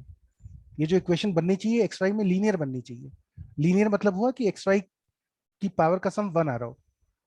तो अगर आपने एक साथ xy लिख दिया कहीं पे तो फंस जाओगे, एक जगह y1 एक जगह x1, प्लस अब देखो यहाँ पे x एक ही है तो इसको हाफ x प्लस x लिख लो, और फिर एक x की जगह x1, माइनस अब यहाँ पे 2y है ना, तो उसकी जगह आप लिख सकते हो y plus y plus 1 equal to 0। अब ये सिंप्लीफाई करके जो भी आएगा, this will be the tangent at P। So this is a very interesting way by which you can calculate the equation of tangent to any second degree curve, और ये तभी होगा जब पॉइंट P जो है वो कर्व के ऊपर हो। Sir point P should lie on the curve. हाँ बेटा, सर उसमें नीचे आपने तो 3x का करा है, वो तो एडिशन में होगा, x का क्यूब का करेंगे, कैसे करेंगे वो? नहीं ये मेथड बेटा सिर्फ सेकंड डिग्री कर्व्स के लिए, एक्स क्यूब आ गया तो वो सेकंड डिग्री कर्व नहीं रहेगा, अच्छा। है ना। This method is applicable only for second degree curves. In fact बाद में आप लोग पढ़ेंगे कि सर्कल्स, पैराबोला, एलिप्स, हाइपरबोला, ये सारे सेकंड डिग्री कर्व्स हैं, वहां पे ये फॉर्मूला बहुत इंपॉर्टेंट हो जाता है। तो ये वैसे तो बच्चों को पता होता है 11th क्लास में, लेकिन आप लोगों का हो सकता है ना पढ़ा हुआ हो, इसलिए मैंने ये आपको वापस से सिखा दिया। बच्चों यहाँ तक अगर सब कुछ समझ में आ गया है तो टाइप यस जल्दी से, एक बार अच्छे से देख लो, टी वाला कंसेप्ट अगर समझ में आ गया है सबको तो type yes. How do we calculate t for a second degree curve given a point p x1, y1। लेकिन ध्यान रखिएगा ये मेथड तभी लगाइएगा जब पॉइंट कर्व के ऊपर हो।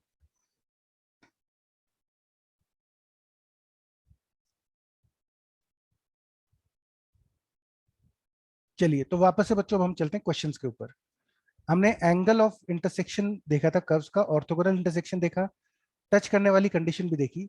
तो अब हम थोड़े से क्वेश्चंस करते हैं इन कंसेप्ट्स के ऊपर। मैं एक बार एप्लीकेशन रीस्टार्ट कर रहा हूँ।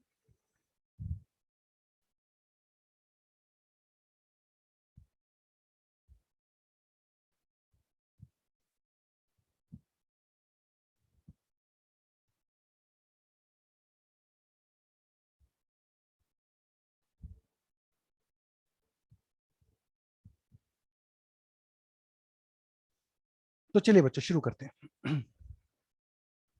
क्वेश्चन नंबर 9, 8 तक तो हम लोग कर चुके थे। Let's look at the question number 9। Question है find the angle between the curves x square plus 4y square minus x minus y equal to 0 and x square minus y square plus 2x minus y equal to 0 at origin। इन दोनों curves के बीच में angle बताना है। मुझे पता है दो curves के बीच का एंगल मतलब हुआ दोनों कर्व्स के टेंजेंट्स के बीच का एंगल ओरिजिन पर। अब आप देख सकते हो ओरिजिन जो है वो दोनों कर्व्स के ऊपर लाई करता है। The point 0,0 is satisfying both the equations, दोनों इक्वेशन को सेटिस्फाई कर रहा है।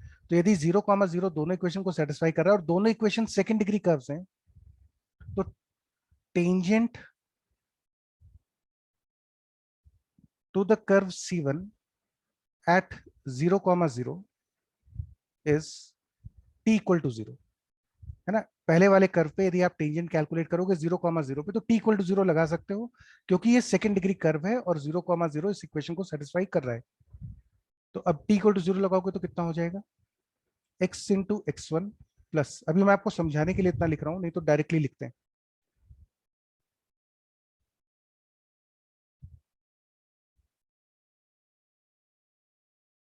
सर ये t इज इक्वल टू 0 तभी लगा सकते हैं जब 0,0 सेटिस्फाई करेगा। अच्छा वो x1 second y1 degree वाला। जो भी पॉइंट है x1 y1 जहां भी टेंजेंट ड्रॉ कर रहे हो वो पॉइंट उस कर्व को सेटिस्फाई करना चाहिए। पॉइंट कर्व के ऊपर होगा तभी तो टेंजेंट बना पाओगे। तो बच्चों अब ये जो इक्वेशन आती है दिस इज, अब इसमें x की जगह x1 की जगह 0 डाल दीजिए। अब आपको समझाने के लिए लिख रहा हूं मैं, इसलिए इतना लिखना पड़ रहा है, नहीं तो ये जनरली इतनी मेहनत होती नहीं है इसके अंदर, जल्दी से आ जाता है आंसर, है ना। So that is same as, अब देखो ये दोनों टर्म तो 0 हो गए, -x/2 -y/2 equals to 0 which is same as x + y = 0। तो ये बच्चों टेंजेंट की इक्वेशन आ गई C1 कर्व पर। अब इस टेंजेंट का स्लोप कितना है, slope of this tangent is -1। जो पहले कर्व पे टेंजेंट बनाया 0,0 पे उसका स्लोप है -1। अच्छा अब ड्रॉ देखते हैं tangent to the second curve.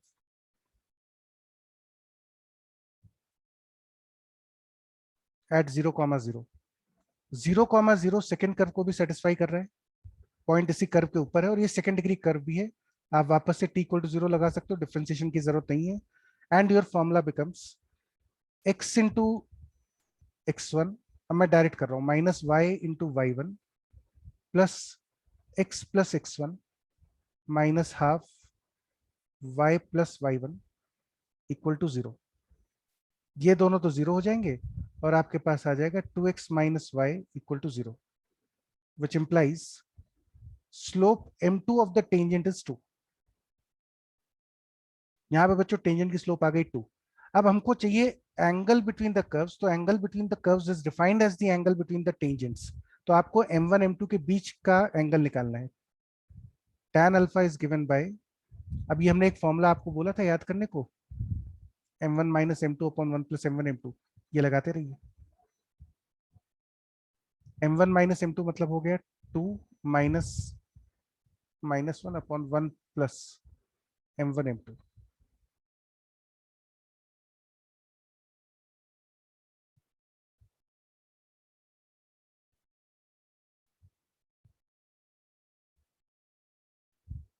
ये बच्चों आपका सीधे आंसर आ गया।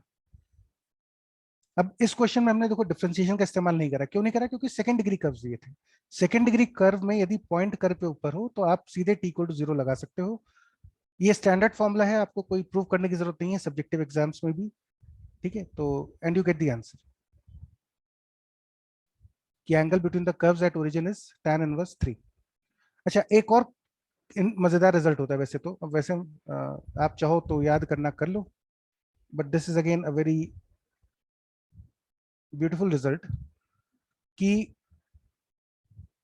if a curve passes through origin, ये बच्चों फिर एक बहुत ही स्पेशल केस में लगता है। if a curve passes through origin,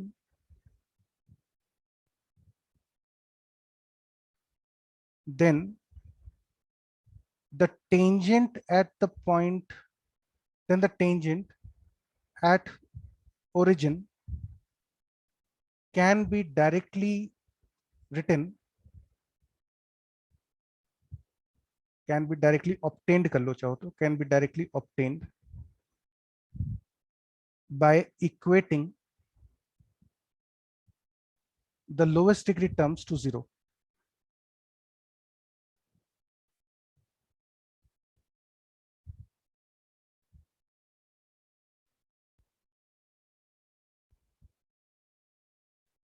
ये किसी भी डिग्री के कर्व के लिए वैलिड है, सेकंड डिग्री, थर्ड डिग्री, कोई भी डिग्री का कर्व हो, लेकिन कर्व यदि ओरिजिन से पास कर रहा हो और आपको ओरिजिन पे ही टेंजेंट चाहिए, तो what you should do is, what you can do is, curve में बच्चों जो भी लोएस्ट डिग्री टर्म्स है ना, उनको 0 से इक्वेट कर दो। क्या मतलब हुआ इसका, देखो, लुक एट दिस इक्वेशन। पहले वाले कर्व को देखिए, x square plus 4y² minus x minus y equal to 0। ये कर्व बच्चों ओरिजिन से पास कर रहा है। अगर ये कर्व ओरिजिन से पास करता है और आपको ओरिजिन पे ही टेंजेंट भी चाहिए था, तो इस कर्व में जो लोएस्ट डिग्री टर्म्स है कौन कौन से हैं, ये वाला पार्ट लोएस्ट डिग्री है, इसको 0 के बराबर कर दो, यानी minus x minus y equal to 0, which implies y equal to minus x. आप देखो यही आया था टेंजेंट। इसी तरह से अगर आप इस दूसरे कर्व को देखेंगे तो उसमें लोएस्ट डिग्री टर्म्स कौन से हैं, ये वाले टर्म लोएस्ट डिग्री के हैं, ये दोनों डिग्री 2 हैं, ये दोनों डिग्री 1 है, सबसे छोटी डिग्री के टर्म्स ये हैं, इनको 0 के बराबर कर दो, तो टेंजेंट की इक्वेशन सीधे ओरली आ जाएगी 2x minus y equal to 0। आगे बात समझ में?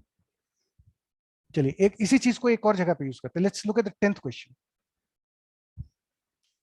क्वेश्चन है, show that the curves x square plus 4y square plus 2x minus y equal to 0 and x square minus y square plus x plus 2y equal to 0 intersect orthogonally at origin। Origin पे दोनों curves orthogonally cut करते हैं एक दूसरे को, ये आपको prove करना है।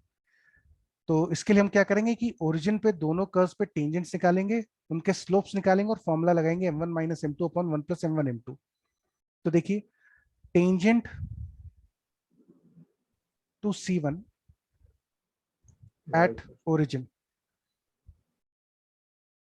तो ये जो बच्चों सेकंड डिग्री, ये जो सेकंड डिग्री कर्व था, इसमें ये ओरिजिन से पास कर रहा है, इसमें लोएस्ट डिग्री टर्म को 0 के बराबर कर दो, सीधे आ जाएगा 2x minus y equal to 0, और देयरफॉर इसका स्लोप हो गया m1 is 2। In the same way you can find tangent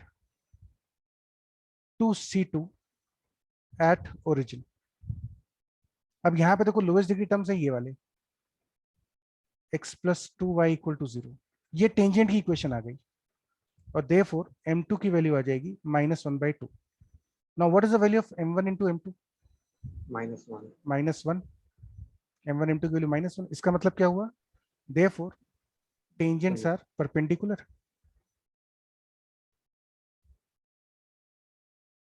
and this implies curves are intersecting orthogonally।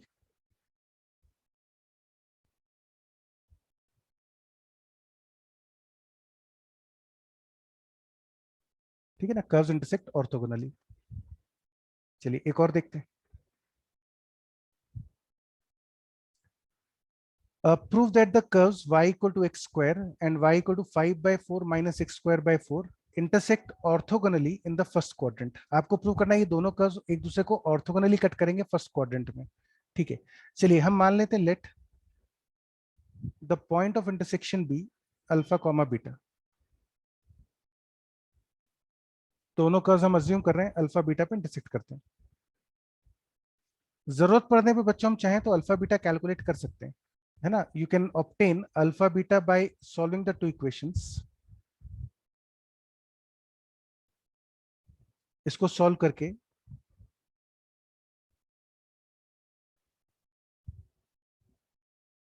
We get alpha. हालांकि मुझे बहुत कम क्वेश्चंस ऐसे होते हैं जहां पे आपको एक्चुअली इन इक्वेशन को सॉल्व करना पड़ता है, तो हम अभी फिलहाल अज्यूम कर रहे हैं कि इंटरसेक्शन पॉइंट जो है वो अल्फा कॉमा बीटा है। जरूरत पड़ेगी तो हम अल्फा बीटा की वैल्यू इस इक्वेशन को सॉल्व करके निकाल सकते हैं। ठीक है, चलिए अब बच्चों देखिए, what is the value of the slope of the tangent to the first curve. c1 पे टेंजेंट का स्लोप होगा m1 y is equal to 0। dy by dx से बराबर। नहीं बेटा, y इक्वल टू 0 नहीं, ओरिजिन पे नहीं चाहिए, वो फॉर्मूला तभी लगता है जब ओरिजिन पे टेंजेंट चाहिए हो, यहाँ ओरिजिन पे टेंजेंट नहीं चाहिए आपको, तो ये dy बाई dx से आएगा, which is same as 2 alpha, है ना। एक्स स्क्वायर का डिफरेंशिएशन कितना हो जाएगा 2x, अच्छा, m2 की वैल्यू मतलब हो गई फिर से दूसरे कर्व का dy बाई dx। दूसरे कर्व में बच्चों dy बाई dx आता है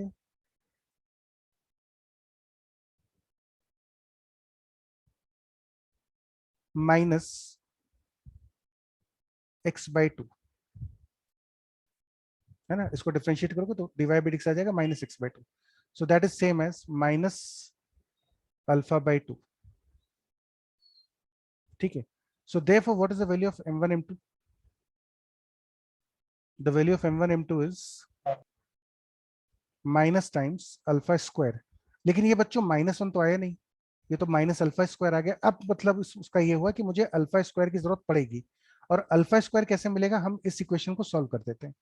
देखिए 5/4 is equal to 5 alpha square by 4, मतलब यार 5x स्क्वायर बाय 4 ही लिख दो आप। इन दोनों इक्वेशन को सॉल्व कर लेते हैं, उससे इंटरसेक्शन पॉइंट आ जाएगा। तो यहां से बच्चों आपके पास एक्स स्क्वायर की वैल्यू आती है 1, और ये जो एक्स स्क्वायर है यही एक्चुअली अल्फा है। तो अल्फा स्क्वायर की वैल्यू 1 है फ्रॉम द सेकेंड इक्वेशन, और m1 m2 की वैल्यू माइनस अल्फा स्क्वायर है by first equation. So therefore you get m1 m2 is,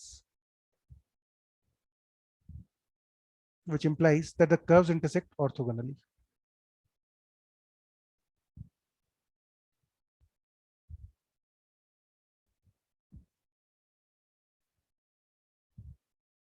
तो हमने एज्यूम करा कि point of intersection alpha beta जो है वो कैसे मिलेंगे, दोनों इक्वेशंस को सॉल्व करके। जब भी आपको दो कर्व्स का इंटरसेक्शन चाहिए होता है तो आप दोनों कर्व्स की इक्वेशन सॉल्व कर लेते हैं।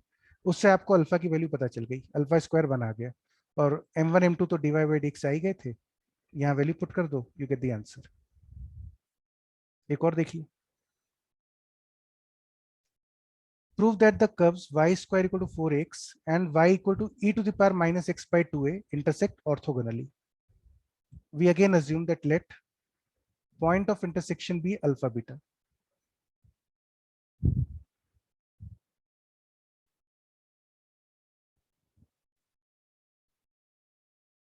ठीक है। अब पहले वाले कर्व को डिफरेंशिएट कर लेते हैं। 2y dy by dx is equal to 4a. Therefore, dy by dx is equal to 2a upon y. Therefore, the value of m1 is 2a upon beta.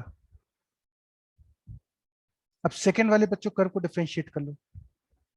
y मतलब ये dy by dx is equal to minus 1 by 2a e to the power minus x by 2a. Therefore, अब ध्यान रखिएगा ये जो बच्चों value लिखी है ना, ये this is nothing but y, ये y के बराबर ही है। तो उसको आप लिख सकते हो -1 by 2a into y, which implies the value of m2 is minus beta upon 2a, relation number 2, and we have m1 m2 is equal to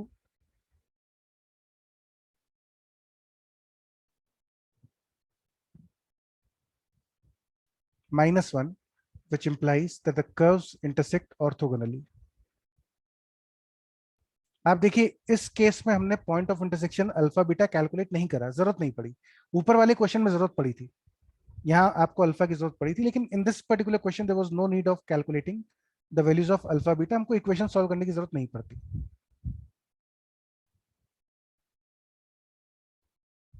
orthogonal intersection मतलब हुआ कि दोनों कर्व्स के बीच में एंगल 90 डिग्री है, और दो कर्व्स के बीच का एंगल 90 डिग्री होने का मतलब है कि उनके इंटरसेक्शन पॉइंट जो है वहां पे टेंजेंट बनाने पे वो टेंजेंट्स परपेंडिकुलर होंगे। चलिए बच्चों अगला क्वेश्चन देखते हैं। 3 क्वेश्चन और है, छोटे छोटे है ना।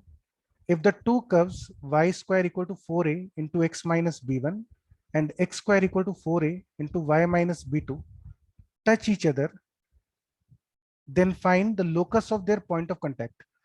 अब बच्चों देखो पहले इस क्वेश्चन की सिचुएशन समझो क्या है। जैसे जैसे आप b1 और b2 की वैल्यूज चेंज करेंगे, b1 and b2 are variables, तो ये दोनों कर्व्स चेंज होते रहेंगे। जैसे मान लीजिए अगर हम पहले कर्व की बात करें, if I talk about the first curve, तो ये कर्व कुछ इस तरह से, किसी पर्टिकुलर वैल्यू ऑफ b1 पे ये कर्व ऐसा बना होगा। फिर आपने b1 की वैल्यू चेंज कर दी तो ये कर्व यहाँ पे आ जाएगा। आपने b1 की वैल्यू चेंज करी, फिर ये कर्व इधर भी आ सकता है। तो ये कर्व इस तरह से बन रहा होगा, एक कर्व तो इनमें से ऐसा बन रहा होगा by putting different values of b1। और जो दूसरा कर्व है, उसमें जब बच्चों आप वैल्यूज चेंज करेंगे ना, तो वो कर्व ऐसा बन रहा होगा अलग अलग वैल्यूज पे। कभी ऐसा बनेगा, फिर वैल्यू चेंज करोगे तो हो सकता है कुछ इस तरह से बन जाए, फिर वैल्यू चेंज करी हो सकता है कुछ ऐसा बन जाए। तो सेकंड वाला जो कर्व है वो b2 की वैल्यू चेंज करने पे इस तरह से चेंज होता जा रहा है।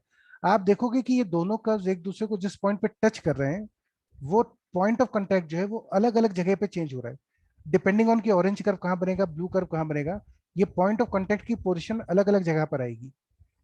जैसे जैसे आप इन कर्व्स को, ऑरेंज वाले कर्व्स को ऊपर नीचे स्लाइड करोगे, ब्लू वाले कर्व्स को आगे पीछे स्लाइड करोगे, तो ये जो विजुलाइज करके देखिए, जो पॉइंट ऑफ कांटेक्ट है ये आपको मूव करता हुआ दिखेगा, कभी यहाँ पे, कभी यहाँ पे, कभी इधर, अलग अलग पोजीशन से आपको दिखेगा।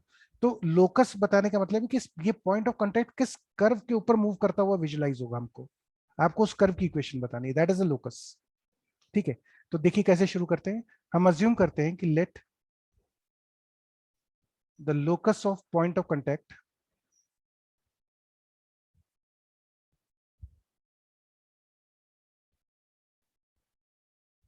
B h, k। हम मान लेते हैं कि पॉइंट h, k पे दोनों कर्व्स एक दूसरे को टच करते हैं। ठीक है, अब अगर ये दोनों कर्व्स एक दूसरे को टच कर रहे हैं h, k पे, तो बच्चों पहली चीज तो ये h, k दोनों की इक्वेशन को सेटिस्फाई कर रहा होगा। तो k square is equal to, हालांकि इसकी शायद जरूरत ना पड़े लेकिन फिर भी लिख लेते हैं, h माइनस b1 पहली equation, h square is equal to 4a k minus b2 second equation. ठीक है, h, k पॉइंट दोनों कर्व टच कर रहे हैं एक दूसरे को ना, we have assumed that this particular point p is h, k। इस पॉइंट को हमने h, k मान लिया, तो h, k दोनों कर्व्स के ऊपर होगा, दोनों को सेटिस्फाई करेगा। ये दो इक्वेशंस आ गई। अगर ये दोनों कर्व्स एक दूसरे को टच करते हैं, तो फिर मैंने आपको बताया था कि दोनों जगह पे dy बाई dx की वैल्यू बराबर होगी। ठीक है, तो देखते हैं पहले कर्व में क्या आता है। 2y, इसको डिफरेंशिएट कर रहे हैं, dy by dx is equal to 4a। therefore dy by dx is equal to 2a upon y, which implies m1 slope of the tangent to the first curve at h, k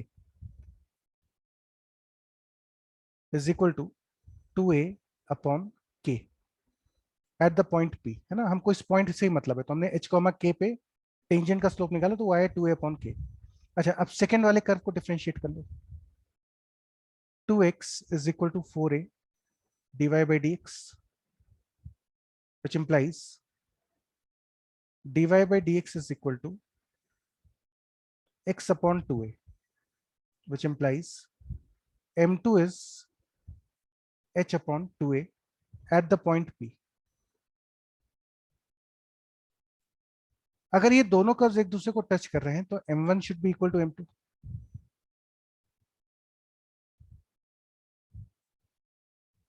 which means 2a upon k should be equal to h upon 2k, है ना, h upon 2a, sorry, cross multiply कर लो, h into k is equal to 4a square.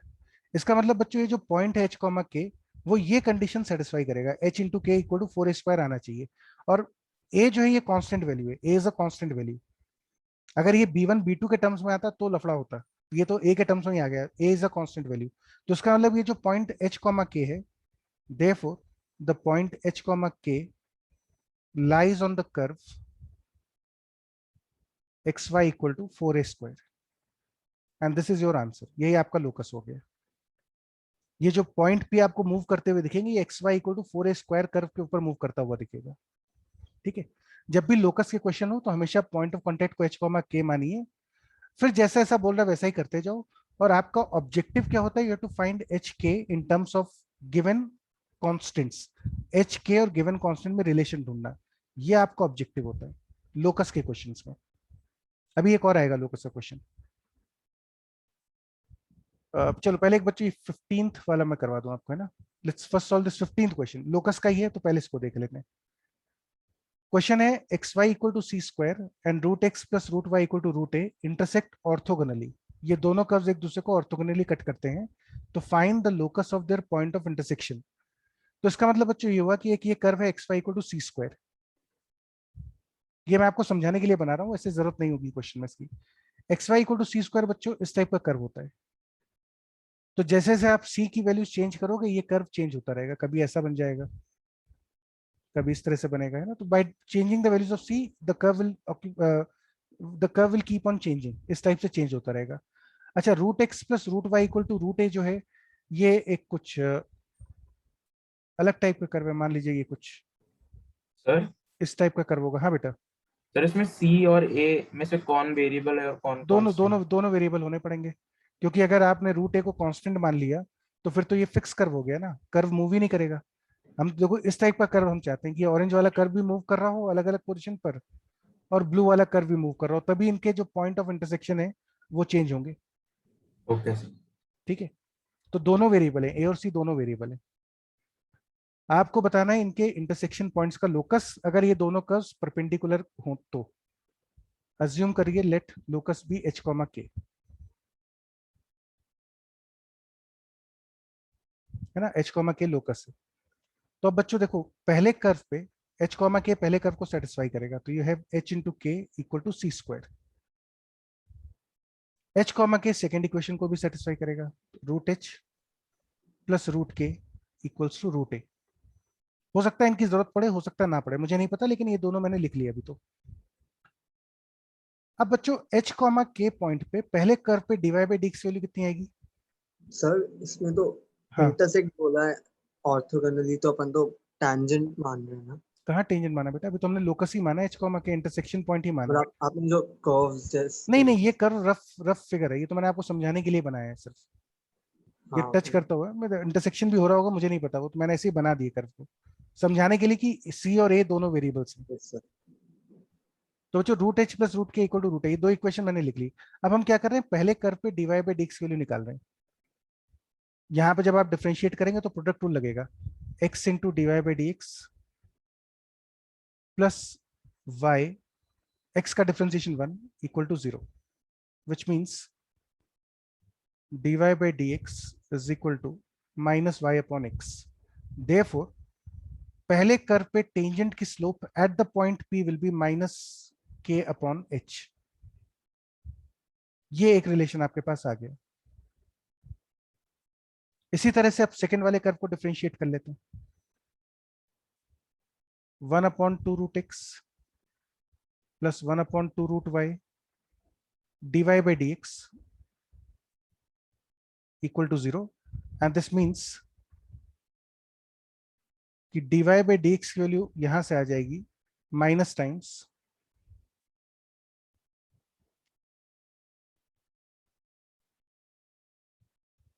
root of y upon x, and therefore the value of m2 becomes minus root k upon root h। ये बच्चों second relation आ गया। अब आपको दिया है कि इन दोनों का जो प्रोडक्ट है, दोनों का जो प्रोडक्ट है दैट इज -1, क्योंकि ऑर्थोगोनली इंटरसेक्ट कर रहे हैं, तो m1 m2 की वैल्यू -1 होनी चाहिए, which means k to the power 3 by 2 upon h to the power 3 by 2 must be equal to -1, which means k to the power 3 by 2 is equal to minus h to the power 3 by 2।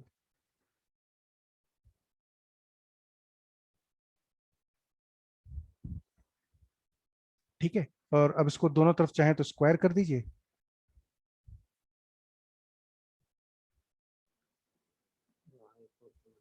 so therefore the point h comma k lies on x cube is equal to y cube. y cube is equal to x cube। ये बच्चों आपका locus हो गया। एक बार calculations और देख लेना, बाकी तो मेरे ख्याल से तो सही होगी।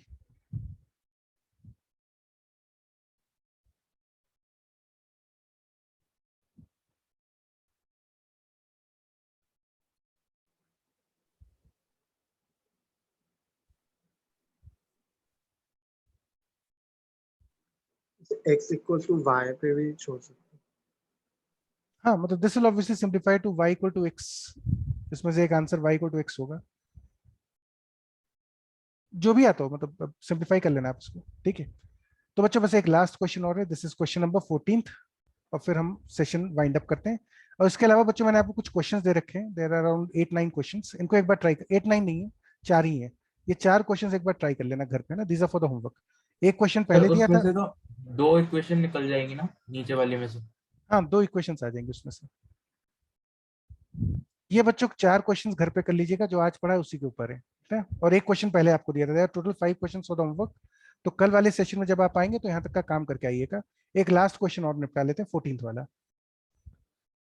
तो बच्चों कह रहा है, if the length of the सब normal is equal to the length of the sub tangent at every point on the curve y equal to fx। एक कर्व है y इक्वल टू fx, उसमें किसी भी पॉइंट पे length of the सब normal is equal to the length of the sub tangent. ये condition आपको दे रखी है। इसका मतलब हुआ, अब length of the sub tangent होती है किसी भी पॉइंट पर y इंटू कॉट अल्फा, है ना, या कॉट थीटा लिख देते हैं, चलिए इसको भी बीटा लिख देता हूं मैं।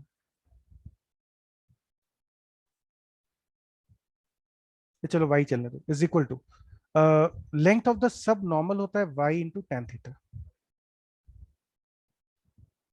और हम किसी general point p x comma y की बात कर रहे हैं, तो वहां पे ये कंडीशन ट्रू हो रही होगी, विच मीन्स y से y cancel, mod tan theta is equal to 1, which means tan theta is plus और माइनस 1। tan थीटा मतलब होता है बच्चों dy by d x. So आपके पास आता है dy is equal to d x और dy equals to minus d x. इसको दोनों तरफ इंटीग्रेट कर लेते हैं। पहले वाली इक्वेशन से आएगा y is equal to x plus c, और दूसरी से आएगा y is equal to minus x plus c. Constant of integration मत भूलिएगा, ठीक है। अब बच्चों c की वैल्यू कैलकुलेट करने के लिए उसने दिया है कि ये जो कर्व है y इक्वल टू fx, उसमें टेंजेंट है 3,4। आप इस कर्व में 3,4 पॉइंट पे टेंजेंट बना रहे हैं, तो जाहिर सी बात है जब आप 3,4 पॉइंट पे टेंजेंट बना रहे हो तो 3,4 ऑब्वियसली कर्व के ऊपर ही तो रहा होगा। सो 3,4 lies on the curve, therefore यहां पे रख दीजिए 4 is equal to 3 plus c और 4 is equal to minus 3 plus c. यहां से आपके पास c की वैल्यू आती है 1, यहां से c की वैल्यू आती है 7। इसका मतलब बच्चों दो कर्व्स पॉसिबल हैं, एक तो है fx is equal to,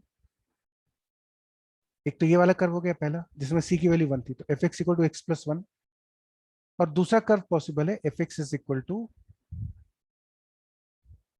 7 minus x. ये दो कर्व्स पॉसिबल हैं जहां पे सब टेंजेंट और सब नॉर्मल की लेंथ हमेशा बराबर होगी और 3,4 पॉइंट से कर्व पास करेगा, ठीक है। चलिए अब आगे चलते हैं। क्वेश्चन में आगे कह रहा है कि आप इन कर्व्स पे 3,4 पॉइंट पे टेंजेंट ड्रॉ करते हैं। अच्छा बच्चों थोड़ी देर के लिए हम इस कर्व को C1 बोल देते हैं, इसको C2 बोल देते हैं, ठीक है।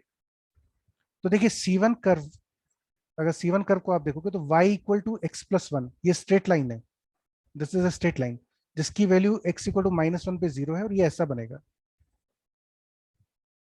इस कर्व में, ये C1 कर्व की हम बात कर रहे हैं, इस कर्व में आप पॉइंट लेते हैं 3,4 और 3,4 पॉइंट पे इस कर्व पे C1 पे टेंजेंट ड्रॉ करते हैं। अब ये ध्यान से देखिएगा, जब आप इस पॉइंट पे टेंजेंट ड्रॉ करेंगे तो वो यही लाइन बन जाएगी वापस से। किसी भी लाइन पे जब टेंजेंट ड्रॉ करते हैं तो वो लाइन ही बनती है। तो ये जो ऑरेंज लाइन है ये कर्व से कोइंसाइड कर गई, C1 और टेंजेंट कोइंसाइड कर गए, क्योंकि C1 कर्व भी आपका टेंजेंट था। तो ये बच्चों टेंजेंट बना 3,4 पे। अगर हम C2 की बात करें, if I talk about the curve C2, तो C2 कर्व है y equal to 7 minus x, straight line. x equal to 0 पे y की वैल्यू आएगी 7 और x इक्वल टू 7 पे y की वैल्यू 0, तो ये कर्व ऐसा बना होगा। इनको भी लिख देता हूं -1 1, ये कर्व है C2। इसमें आपने एक पॉइंट उठाया वापस से 3,4 और इस पॉइंट पे ड्रॉ करा टेंजेंट। अब वो टेंजेंट, स्ट्रेट लाइन का टेंजेंट वो स्ट्रेट लाइन खुद ही होती है। This tangent is itself the same curve, यही कर्व टेंजेंट है, ठीक है। तो ये टेंजेंट की कहानी भी हो गई। अब उसने बोला कि ये जो टेंजेंट आपने बनाया, this tangent intersect the coordinate axis in A and B. ये जो टेंजेंट ड्रॉ करी ये कोऑर्डिनेट एक्सिस को कट करती है ए पे और बी पे। Suppose this is a, b. यहां पे अगर आप चलेंगे तो this is a, this is b. Question है find the maximum area of the triangle O A b. ये जो ट्राइंगल ओ ए बी बना, इसका ज्यादा से ज्यादा क्या एरिया आ सकता है? ये वाला एरिया चाहिए आपको। आप देख सकते हो दो ही केसेस पॉसिबल है। अगर आप ये वाला केस लेते हैं तो यहाँ पे बच्चों area of triangle O A B हो जाएगा